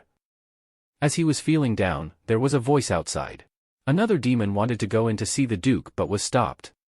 It was the Duke of the demon world, Otter Auditus, who was about to take action when Damien came out and stopped him. Can't you stop threatening my people? Otter saw his friend and changed his face as quickly as flipping a pancake. Damien, if you return to the demon world, shouldn't you let me know? You heartless thing. Whoa, what does this have to do with me? There's no reason to tell you. Anyway, I was just about to contact you. Otter felt something was wrong. What's going on? He looked at the person in the mirror with a calm face and said, Anyway, I was just about to contact you because I have something to ask Otter. The person he was talking to was Otter Auditus, the Duke of the demon world. Otter heard him call his name and asked curiously, What is it that makes you come to me? In addition to being the Duke of the demon world, Otter is also the know-it-all of the demon world. Nothing in the demon world can escape Otter's ears and eyes. So he must also know about this incident. He thought for a moment and then asked, "Do you know what happened in the capital when the demon beasts appeared?" Otter heard this and fell silent. "Were you the only one who came back to the demon world because of the demon beast master? But unfortunately, he doesn't know anything about it." Hearing this, a surge of anger welled up in him. "Are you mocking me?" As soon as he finished speaking, a magic circle appeared above his head. Then a crimson beam of power shot towards Otter. He didn't dodge either, but instead taunted him, "Your hot-headed temper still hasn't changed, has it?" Otter's blue magic circle also appeared, helping him block the attack just now. He continued to say, "Even so, we should get rid of this thing, shouldn't we?" He paid no attention to his words and continued to ask, "You're saying you don't know anything? There's no way he doesn't know about such a big event." Hearing this, he felt very sorry and replied, "But it's true, but why are you taking your anger out on me?" Hearing this, he immediately withdrew his attack magic. Otter on the other side continued to explain, "Don't get me wrong. He really didn't know how it happened. Those who led the demon beasts to the Empire are panicking too. They don't know how they could have led the demon beasts there." Hearing these words, he thought, "Even though I don't know how or why the demon beasts broke through the barrier and reached the gate of the Empire, but I can guess who did it." Otter stood on the opposite side watching him lost in thought. Damien thought. The Proteum family was not welcome in this demon world. At first, he offered to help, but that was all. He didn't even help Damien grow up at all, but Damien Proteum was an exception. From the bottom up, he took the name of the human family and won a title in the demon world. Then he took control of all the highest power, which is the gate. Those who did not accept the Proteum's hold on power were determined to overthrow the supreme power that the Proteum possessed. They believed that if they could find a way to get to the Empire without using the gate, then the Proteum, the family that rules this place, will immediately collapse. So the first thing to do is to find a way to get the demon beasts to the Empire. They have tried to get the demon beasts to the Empire in various ways, but getting through the barrier is not that easy. All those plans have failed, only this time is an exception. Otter asked, "But how do you know?" "I don't think they know about it in the Empire." Hearing this, he quickly replied, "Because it appeared near where I live." Otter breathed a sigh of relief. "Thank goodness you handled it, or the damage would have been significant." Hearing this, he answered Otter's question and asked further, "This time you'll be staying for a while before you leave, right? It's been a long time. The kids really miss you. You should spend some time with them." He wished his own kids were like that. The Proteums always obey orders and love their masters like that. His kids are all obedient, but somehow the atmosphere in Proteum is different. Although he often gets angry and does dirty things, he still treats the kids pretty well. "What have you been hearing all this time?"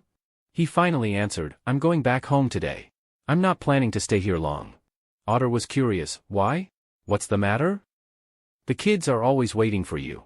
You should stay at the mansion a little longer before you go." "Why are you in such a hurry to go back?" "I'm not talking about the kids. My daughter is waiting for me." Otter was full of questions. "Daughter? What do you mean?" Then he seemed to come to his senses and grabbed him, asking urgently, "Isn't the demon world about to be destroyed? Is it a sign that the barrier will disappear? That's a good story." His face remained unchanged, as if he had seen it too many times. He slowly replied, "You're right. So I'll go back right away. After all, everyone else is reacting like this. Plus, you have children too, right?" Otter replied, "Why else would I be here?" He saw how Otter reacted and said calmly, "Look at his reaction. It seems like the news of my daughter hasn't reached him yet." Otter explained that he didn't know what was happening in the Empire and didn't care. The incident originated in the demon world, so he could hear about it. He finally succeeded in bringing the demon beast to the Empire, but how did he do it? How could he just ignore something like that? And why would he take a talented little girl with him for so long? I don't know what he's thinking. He even thanked me for it, saying that it's because of me that he has such a capable subordinate. Otter asked, "Do you mean Veronica?" I heard she has no intention of returning to Auditor. Not only the kids who were here before, but the new ones who came too, none of them seemed to please him. He replied calmly, "I think he decided on a successor before, right?" Otter replied sadly, "Yes, but he's dead. He didn't care about such weak things. Besides, there's so much information he needs to know. It's best to forget about things that aren't helpful." He replied, "I don't have any intention of bringing Veronica back there either." Otter couldn't help but scold, "You heartless bastard. Veronica is really hard to understand. If she stays with you and you return to Auditor, wouldn't that be better? Being under your command isn't that great either. Now you have a daughter, so won't she be your successor? Hearing this, he retorted, no, that child will grow up as an ordinary person. I won't bring her here. Hearing this, he immediately speculated, so your daughter is half-blooded? Is her mother a demoness? Hearing this, he retorted, she is not a demoness. She is a woman who lives forever with a frozen heart. The stories of this woman appear not only in human folklore but also spread to the demon world. The stories vary and there are many problems with her name. To the demons, she is a hated figure with different names such as Winter Witch and Misfortune Witch. Who knows which of these is true, or maybe none of them are. But the most famous name among them is Ice Witch. On a rainy night, Lodi suddenly woke up from thirst. She was on her way to get water, and she wondered, why do I keep waking up from a good night's sleep?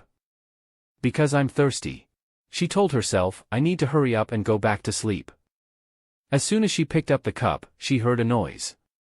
She wondered to herself, who is it at this hour? No one should be patrolling the mansion tonight.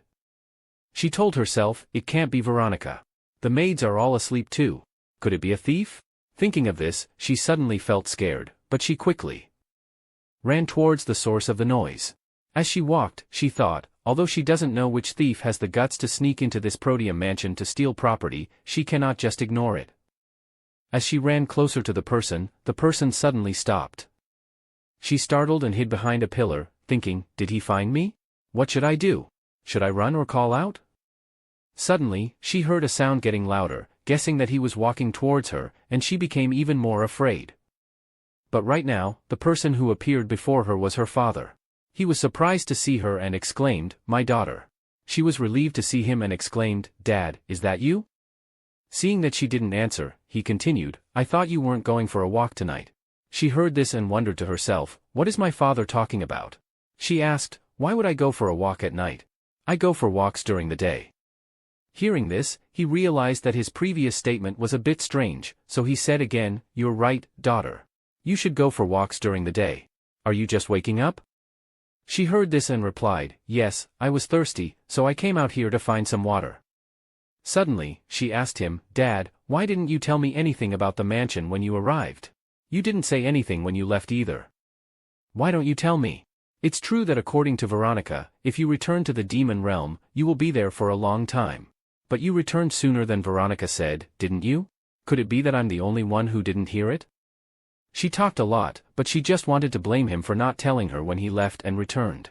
He was a little amused and coaxed her by saying that since it was late, he would come to see her tomorrow. She heard this and believed him, and replied, oh, I see. Then, full of curiosity, she asked him, Dad, did you have a smooth trip?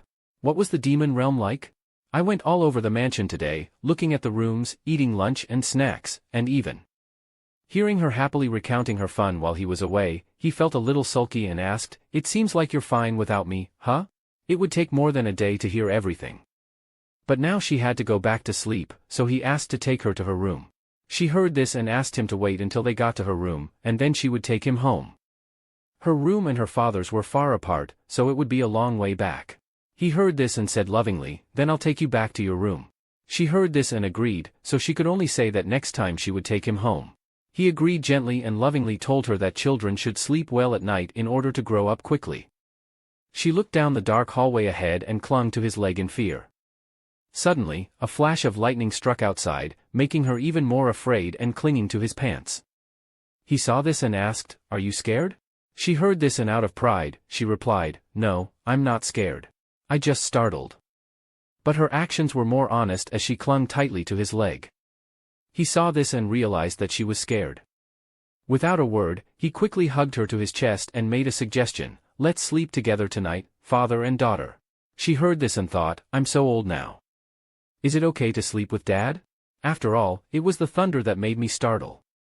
Thinking this, she immediately refused, I can sleep alone. He heard this and praised her.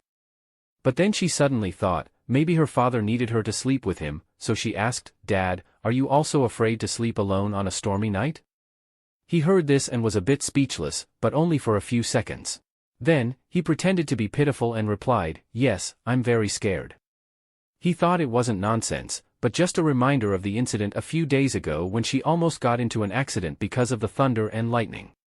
He looked at her with love and asked, "So you want to leave your father alone?" She heard this and laughed, teasing, "Why are you making such a pitiful face?"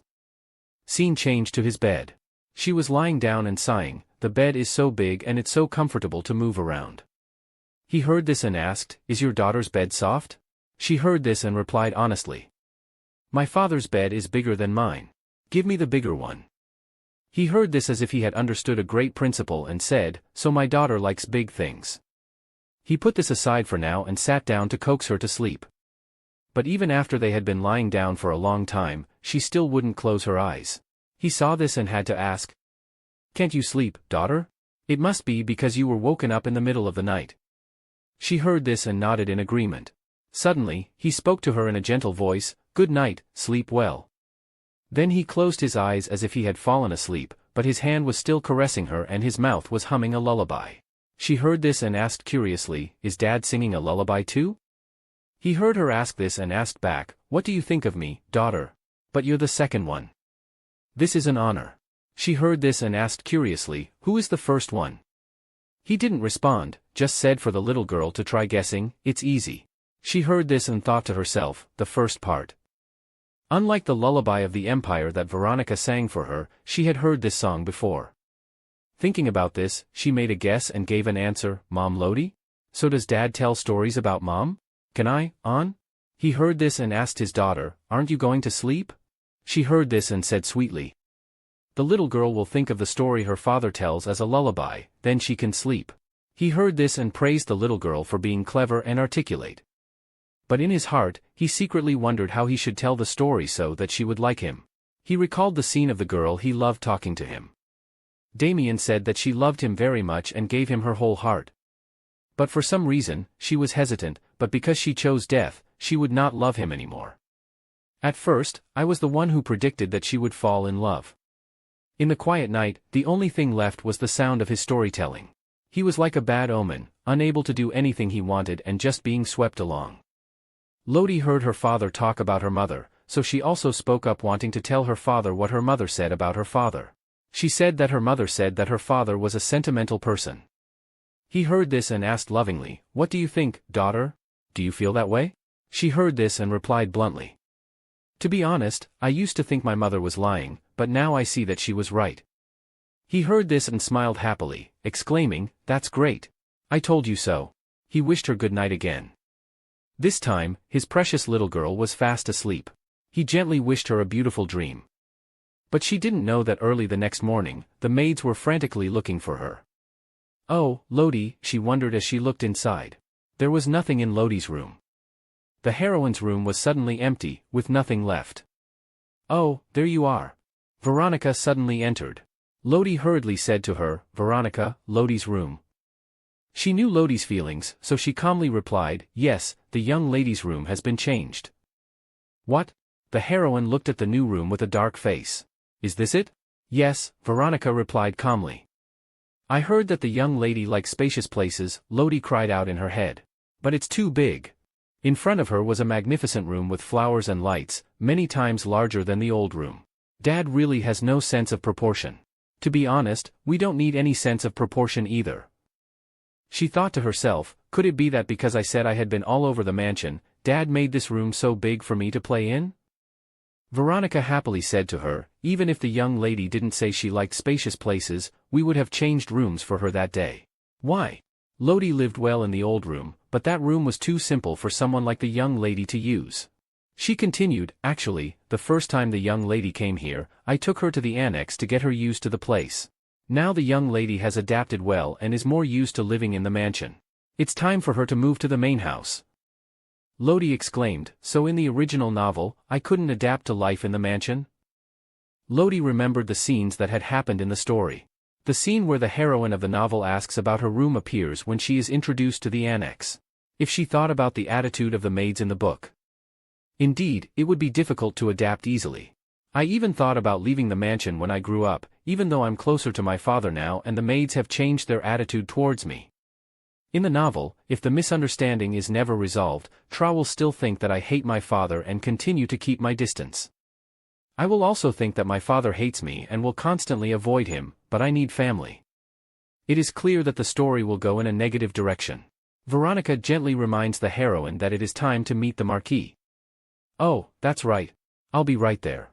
The little girl took her tiny steps and ran down the wide path, thinking eagerly in her head. The Marquis is my teacher after taking a break from school to let the wounds caused by the beast heal. I've decided to go back to school today, so I don't have any homework. Teacher. The little girl called out to a woman with her hair neatly tied up in a bun, looking very kind, who had been waiting there for her. Lady, she greeted Lodi's hug and said softly, it's been a long time since we've seen each other. I was so surprised when you suddenly said you were taking a break from school. You're not pretending to be sick because you hate school, are you? Lodi giggled and replied, no, I love you very much, teacher. The Marquis breathed a sigh of relief that looked very strange. Oh, really? Well, let's see how much you've learned since we last saw each other. She carried a heavy book with a bewitching smile. It was the heroine who had to cry out in despair. The lesson went smoothly, even though it had been a while since she had studied, the young lady was still following very well. That's it for today, Lodi, she exclaimed excitedly, wow, thank you. The little girl and the Marquis left the classroom, chatting as they walked. It's so nice to have a break from school, isn't it? It's so sad. No, I love you very much, teacher. Lodi will see you home. Oh my, you're seeing me home? The Marquis asked gently. But do you have any friends to play with? The heroine thought for a moment. This surprised the Marquis, who replied, isn't that Proteum's son? It seems like you don't interact much with people outside the mansion, As they were talking, a figure approached that Lodi immediately recognized. Ah. Damien looked at her fondly and said, is school over? The Marquis was respectful when she met Damien, it's an honor to meet you, Duke. It's been a long time since we've seen each other. Where are you going? He turned to ask Lodi. The little girl answered quickly, I'm seeing the teacher off. Then I must go with you too. It's an honor for me. Thank you. So they went together. Lodi watched how Damien and the Marquis talked and felt a little curious. The two seemed to be quite close. Do they know each other? How was the lesson? Damien immediately exchanged with her, the young lady is still following very well, sir. I was very worried about what you said. Looking at the young lady reminds me of my son at home. Every time school is over, the kids are so happy. Your Excellency, the Marquis Cyrus suddenly called me, I would like to invite the young lady to the Cyrus mansion. She made an offer like that. So the next day at the Cyrus Marquis ate. Lodi Lucia Proteum, dressed in no less lovely clothes, politely greeted, I am Lodi, thank you for inviting me here. You did what the teacher told you to do. Well, how was it? Lodi was very excited to wait for Damien's reaction. He smiled at his little daughter, I thought you were a playful child. The Marquis came and greeted them. I'm glad you accepted my invitation to meet him, he'll be surprised. I'll take you in, shall I not inform the Marquis? The Marquis was very happy to say to Damien, it's rare for you to come to see him. I purposely didn't tell him so he would be surprised. Lodi couldn't stop admiring the flowers that were planted around the mansion. Is this the mansion that the teacher herself takes care of? It's really a delicate and beautiful place. But I think I've heard the name of the Cyrus family somewhere, Lodi thought in her memories. It was when I was looking at Damien's papers. What is it? Lodi hasn't finished reading yet, but the noble family. I heard this is not necessary. Knight immediately took the paper and took it away. Anyway, everything is under my daughter, so I don't need to know. So I don't know any noble family at all. The little girl immediately turned to ask Bihan, Bihan, do you know anything about the Cyrus Marquis? He quickly replied, the most famous is this family that leads the largest cavalry regiment in the empire. And there have also been rumors that the generations of the Cyrus Marquis are hiding another ability. My father also has friends, Lodi said with a smile to Bihan, who also laughed in response, of course there must be, right? Let's keep this a secret from my father. But everything Lodi said was heard by Nightleen, he was just trying to hold it in his heart. Damien, the head of the Cyrus family, exclaimed in surprise. Damien calmly looked at him and asked, Eustace, I heard you were looking for me. That's true, but I thought you would at least call me to the Duke's mansion. He looked down. I didn't believe it when I heard Dolores say it. Lodi suddenly appeared hesitantly behind Damien. Do you have something to say to Lodi? Eustace bowed down and greeted her friendly, what a lovely little princess. Your name is Lodi, right? I'm Eustace. Lodi Lucia Damien, replied Lodi Lucia Damien, my daughter's name is Lodi Lucia. You are not allowed to call my daughter by her first name. Eustace looked at the guard in fear, not knowing what to say. So that's it. He changed the subject to Bihan. You're Bihan, right? I've known you before, but this is the first time we've met in person. Bihan bowed politely. My father has told me a lot about you. The Marquis came and called the two children away. Eustace, I need to talk to His Excellency alone. You two go see my son. Yes, ma'am.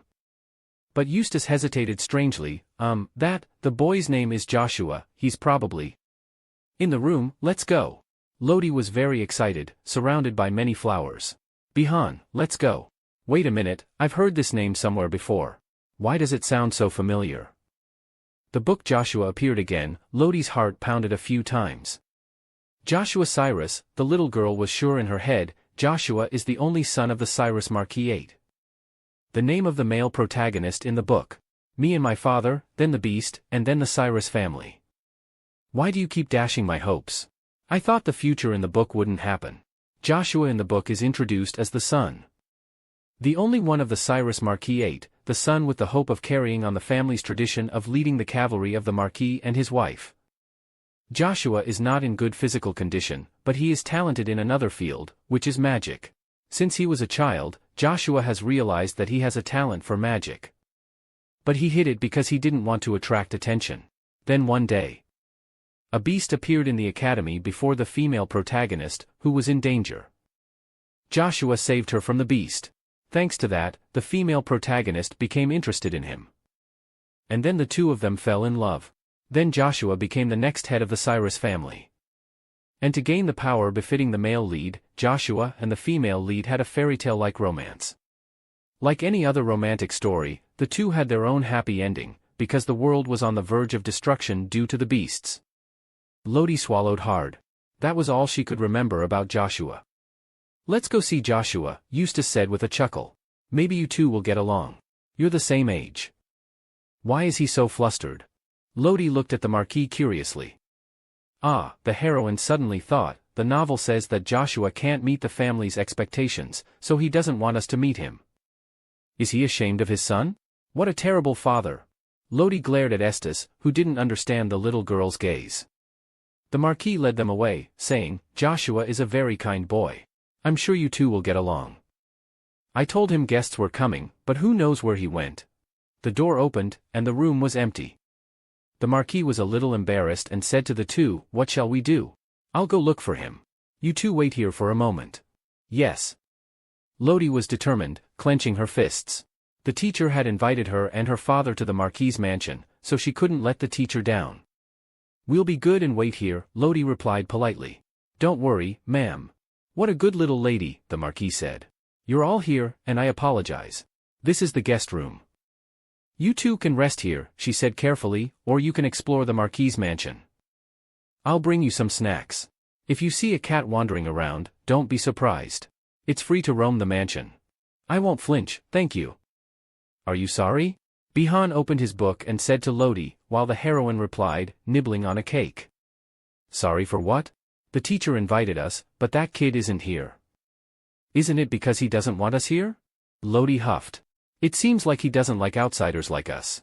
Even though I feel bad for the teacher, I really don't want to be introduced to him. Bihan replied calmly, since Lodi has never had any friends, I thought you were really excited. Of course not, Bihan, the little girl said, making Bihan laugh. I'm different from my other friends. Is that so? But if you put it that way, Lodi said thoughtfully, Bihan doesn't have any friends either. Bihan was reading a book when he suddenly jumped. There's nothing I can't do, and I have friends, he said. Lodi didn't believe it and protested, impossible. That can't be true. It's possible. Bihan's feet moved restlessly. He thought to himself, instead of calling them friends, they are the kids in my hometown. And I only need my little sister, Bihan smiled brightly and said.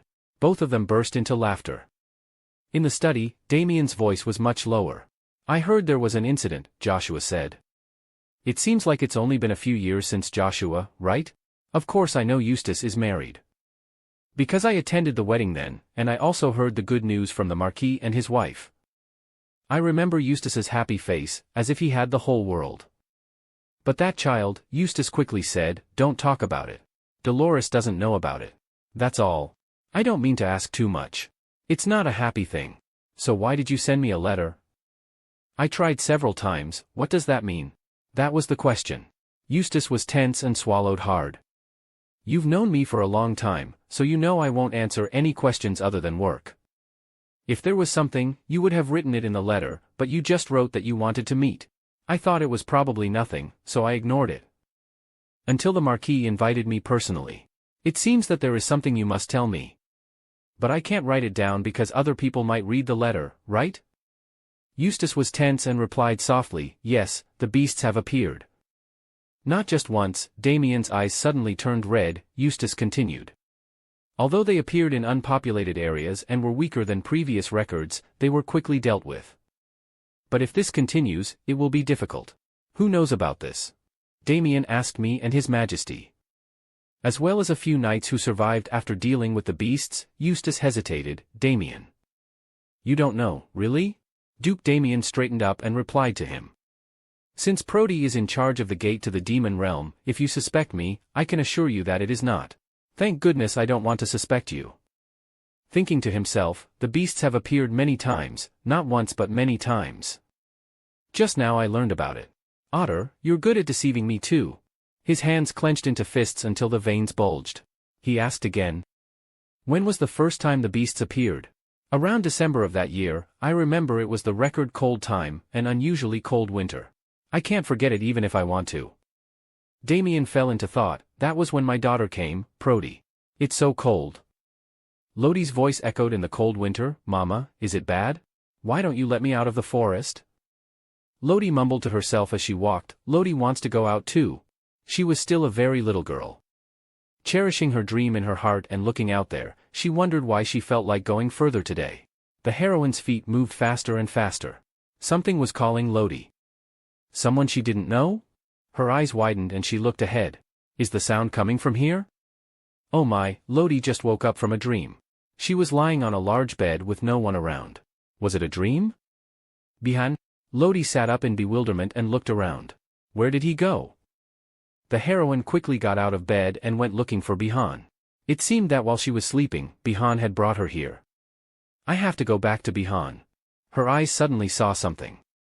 There was a sparkling cat's tail peeking out from behind the door. The tail waved in front of her. Lodi screamed in her head, the cat. Her eyes lit up with excitement. The little girl quickly followed the kitten. The kitten was walking and suddenly turned its head back. Then it lay on the ground and cried out sweetly. Lodi couldn't help but exclaim at the sight. Meow, meow, where are you going? The kitten jumped up and ran away. Lodi hurriedly looked after it. And ran after it. Stop, meow. The kitten cried out as it ran. Where are you going, Lodi? Lodi ran after the kitten. Her little feet accidentally tripped over a piece of excess fabric on the floor. The little girl stumbled and was about to fall when an arm reached out. What is this? Lodi looked up in surprise, not understanding what had just happened. The face in front of her was about her age, but it wasn't Bihan. And he was even taller than her. In this mansion, there was only one person, Joshua Cyrus. Joshua had also fallen to the ground and said in bewilderment, You are who? Lodi looked at Joshua and said, I am Lodi. The teacher invited me here. Oh, so it's Miss Prodium who came to play today. I apologize, I was a bit rude. Joshua smiled and extended his hand. Suddenly Joshua's eyes narrowed, I remember, I know who you are. Before Lodi could understand what was happening, the arm had grabbed her chin and lifted it up. You've grown a lot, haven't you? But you're still small, I mean you're still a little kid. Joshua's attitude was completely different from before, which surprised the heroine even more. Why is this happening? It's the first time I've met him. As soon as she was released, the little girl quickly jumped up and stepped back, while Joshua continued, It's only right. Because this is not the first time you've seen me in this form. So it's natural that you're surprised to see me like this. You don't look like Arcel at all. Joshua smiled mysteriously and said that. Lodi's heart pounded when she heard Joshua say, How did you know my mother's name? Lodi's memories suddenly came back when she lived with her. Her mother never left the forest because she was under a curse. And the forest kept us trapped inside. So the only ones who know my mother's name are me and my father. Joshua continued with his very strange attitude and asked Lodi, "We've met before, can't you believe you forgot about it? Do you have a bad memory?" The heroine was shaking with anger but couldn't hit him. She replied angrily, "Of course I remember Lodi right away. That's right, I have a good memory, so you must like it a lot." The kitten from earlier suddenly came to Lodi and rubbed its body against her. Joshua stroked the cat. "It's rare for this kid to follow anyone other than us. He's following you?" Suddenly a voice called out, "Lodi, where are you?" Lodi immediately turned her head to look in the direction of the voice. Bihan was looking for her and had already recognized her. "There you are." Joshua touched Lodi's hand and commented, "That bracelet is from that guy. He makes you happy, doesn't he? Your family loves you, huh?" But the heroine quickly pushed it away. Bihan also walked over to them. "Where did you go, brother? I just stepped outside for a moment and you disappeared." He was so worried, as if a cat had run by, so she followed it. Then Bihan also saw Joshua. He greeted him politely, only to find out that he was Cyrus's son. "Thank you for staying with my sister when she was lost. It's no big deal, there's nothing to worry about." Joshua gave a friendly smile, and Lodi said we should head back. "Then we'll excuse ourselves." Joshua suddenly placed his hand on Lodi's shoulder. "Princess, wait," he whispered in the girl's ear. At that age, shouldn't he have introduced himself instead of just saying his name? Isn't that a bit odd? Lodi was startled and quickly left with Bihan, leaving Joshua behind with his laughter. Watching the carriage leave, Joshua thought it was the first time meeting again since that day. He seemed quite sensitive when mentioning Arcelia, like a black cat growling. If Arcelia hadn't said she was her daughter, I wouldn't have known because he didn't resemble his mother. Joshua's gaze grew colder. Not resembling his mother was actually a blessing. That woman had seduced his brother. At that time, his father hadn't told him who she was. Turns out she was the monster Duke. Joshua hugged the cat and closed his eyes, thinking the rumors were true. The cat suddenly jumped down. Eustace appeared from behind and spoke, "Joshua, I heard you met Princess Prodi." Joshua sighed and said to him, "Look at Dad's expression." "I didn't say I did anything." Eustace was still very suspicious and replied that he didn't know what I had done, so he was even more uneasy. "Surely you haven't forgotten your promise to me, have you?" Joshua turned away and said with a faint smile, "Dad doesn't trust me. What child could be as reliable as me? Dolores wouldn't know." "Don't worry, Dad. I'll become the perfect heir, Father." The next day, the clashing sounds of two swords rang out. Lodi watched with admiration. "Wow, so cool. I wish I were as strong as Veronica."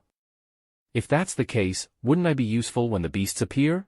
Veronica was holding the sword and continuing her strikes.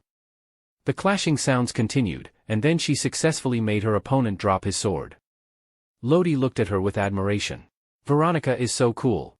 I also want to learn." The young lady was still too young, so she couldn't. Lodi sighed in frustration. Every time she tried to do something, she was told she was still too young. The little girl suddenly noticed something. A carriage was approaching the mansion. "It seems the teacher is here. I'm going." Lodi eagerly rushed out to welcome Dolores. "The teacher is here." Today, Lodi even went out to welcome the teacher. "Did you miss the teacher?"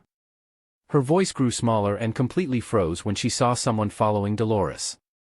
Joshua smiled brightly and greeted, "Hello, hee, we meet again, Princess Prodi." The Marchioness quickly explained to Lodi, "My son said he wanted to get closer to the young lady, so he followed me. The Duke has already given permission." "Oh, really, teacher? You're so strict with me but give in to your son?" Lodi smiled awkwardly on the outside but began to panic inside.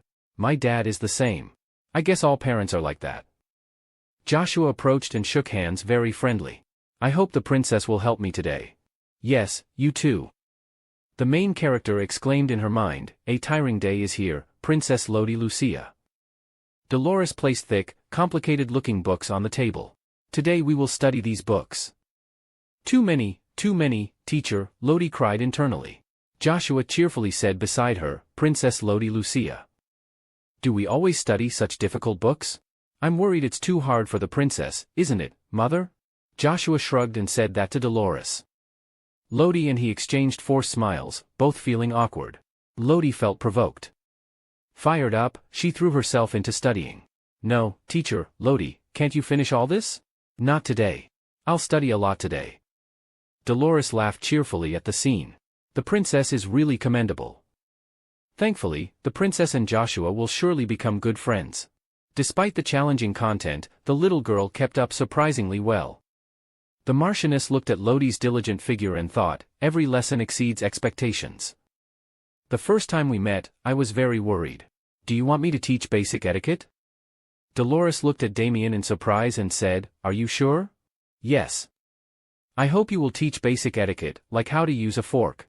I think someone with your tutoring experience, madam. It is most suitable for my daughter, more than anyone else. Furthermore, Eustace and I are close. Can you take on this responsibility, madam?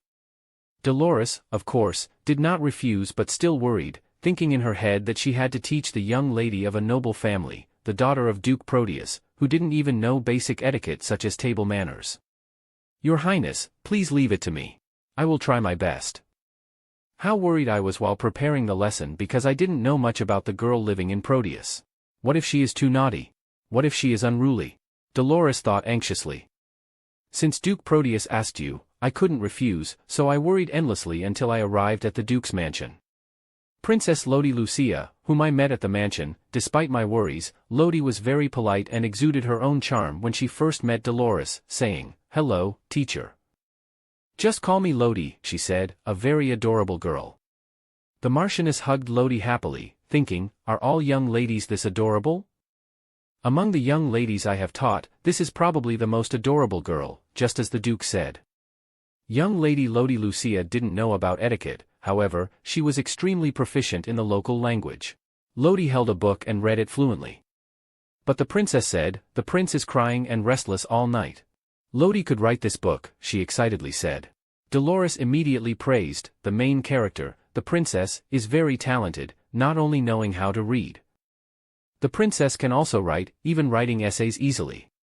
Her ability to learn languages is faster than others, which means, with her intelligent mind, she can grasp difficult essays quickly. Just a little teaching, and the young lady can adapt, which is not a big issue. But unexpectedly, she is outstanding to this degree. Dolores approached Lodi and asked, is this question difficult for you, princess? Lodi sniffled and replied, it's very difficult, teacher. I don't understand anything. Of course, it's difficult. This is a question for academy students, so Dolores felt a bit concerned, thinking as she held the paper in her hand. Although her concentration might decrease, in the end, the girl still found the correct answer. I feel like I'm seeing Joshua, she suddenly realized. Although Joshua doesn't show it in front of me and my husband. He has a remarkable ability to absorb knowledge faster than other children. Because of that, he can blend in well with his peers. Can Joshua become close with an intelligent child like himself? Lodi happily handed the paper to Dolores, saying, teacher, I solved them all. You did well. This time, try this book. Lodi immediately nodded obediently. The Marchioness looked a bit worried at the empty chair. Where has Joshua gone again? Joshua was currently strolling outside the mansion when a voice sounded behind him, hello. It's the first time we've met again since the Marquis's mansion, right? Bihan approached and greeted. Joshua replied, hello. I didn't expect to meet you here. It seems you're also out for a walk. Yes, I was reading and wanted to get some fresh air. Joshua smiled at Bihan, thinking in his head. Anyway, this seems quite special. Are you free now, sir? I don't have any important plans. Why? Joshua maintained that smile and said to Bihan. Oh, nothing. Since we met like this, I wanted to chat a bit more. His eyes darkened a little. If possible, could you become close to me? In the room, Lodi was still diligently studying. So the answer to this question is 13, right? Today you've exceeded my expectations. Let's take a break. Lodi quickly stood up. Focusing for so long gives me a headache. I'll go get some fresh air. The girl looked down and saw a battle happening below. What's that? Why are they both pointing swords at each other? Clang! Bihan continued to lunge with his wooden sword. Joshua quickly dodged the strike. Looking closely, they weren't stubbornly stabbing at each other. I've seen Veronica face off with the knights, so this isn't fighting but fencing. Dolores saw the scene and, with a trembling voice, said, what should we do? We must stop them immediately. Lodi was slightly startled. Oh, teacher, it doesn't seem to be a fight. It should be fine. Dolores trembled, seemingly losing her composure. But Joshua has no skill in swordsmanship. If he gets seriously injured. The two swords clashed strongly again.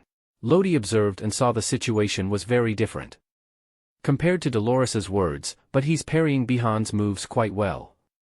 Bihan can fight beasts and even continue training afterward. Conversely, Joshua is described in the book as a weak child. It seems the teacher knows that too. But how can Joshua? How is he able to parry Bihan's sword? Lolors hurriedly left. Young lady, I must stop them.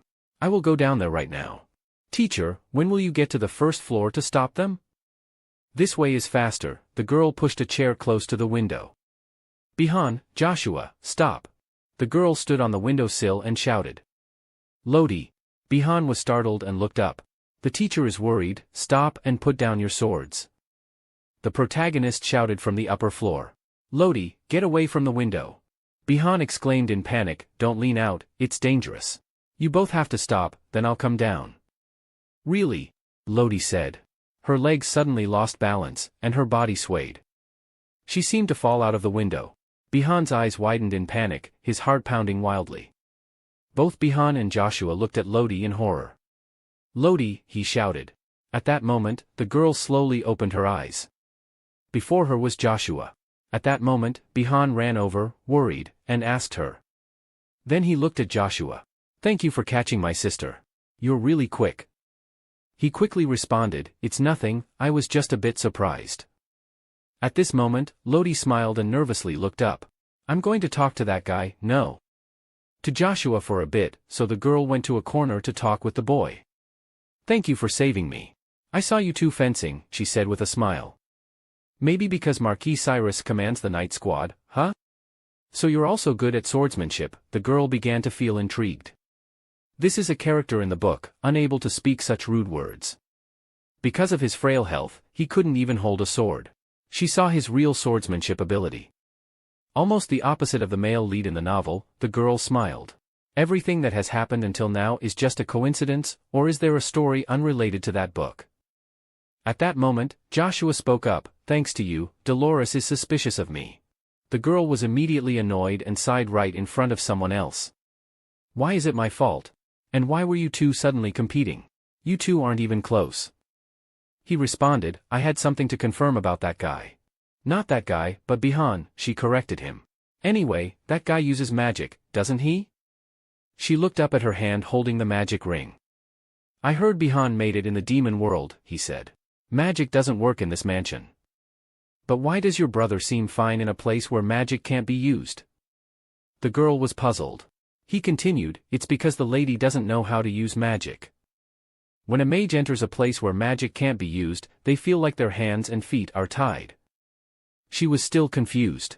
Wait, not that guy, but Joshua. He also corrected her. She was annoyed at being corrected. Worried, she continued, from what you're saying, it sounds like you can use magic. He replied, yes, I don't like trouble, so I don't explain it to others. He smiled, but I can use magic. She felt as if lightning had struck her ears. He was puzzled by her reaction. Is there a problem? She remained silent and clenched her clothes. She had been happy thinking everything would be okay this time. After that, she went back to her room feeling gloomy. The Duke saw this and couldn't help but ask. Little one, you seem unhappy these days. She replied, I'm not feeling well. He approached her and asked, won't you tell father what's wrong? She looked up and thought deeply, how could father not believe that? Father, the book says I will die at the age of 11, even though I tried not to believe it. But everything keeps happening exactly as mentioned in the book.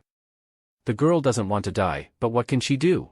The Duke sadly said, if you can't tell me, I won't press you further. Anyway, I will always be by your side. The girl looked up and felt reassured. The Duke then picked her up. Of course, I won't go anywhere else. Going to the demon world without saying anything like last time is not allowed. He smiled and said. I've been tied down by my daughter. Suddenly, the girl looked at him and asked. But where are you going today? I haven't seen these clothes before. He smiled and replied, I have some business at the palace. She immediately hugged him tightly. He also felt that there was no place safer than the palace, especially since the appearance of magical beasts in the capital. He felt quite uneasy taking his daughter outside. But the palace is the safest place in the empire, so there should be no problem. At this moment, they had arrived at the palace. The Duke of Proteus and the young lady are entering the palace. The girl smiled and looked around. This place is much bigger than our home. He replied, if you want, I will order the mansion of Proteus to be expanded and renovated. She felt a bit tired and said, if the house is too big, running around will hurt my feet. He said, then let me carry you. At that moment, a voice called out, isn't that Lord Proteus? It's been a while since I've seen you here. What brings you to the palace? The person approached, and he replied, I came to see His Majesty. I must come when commanded.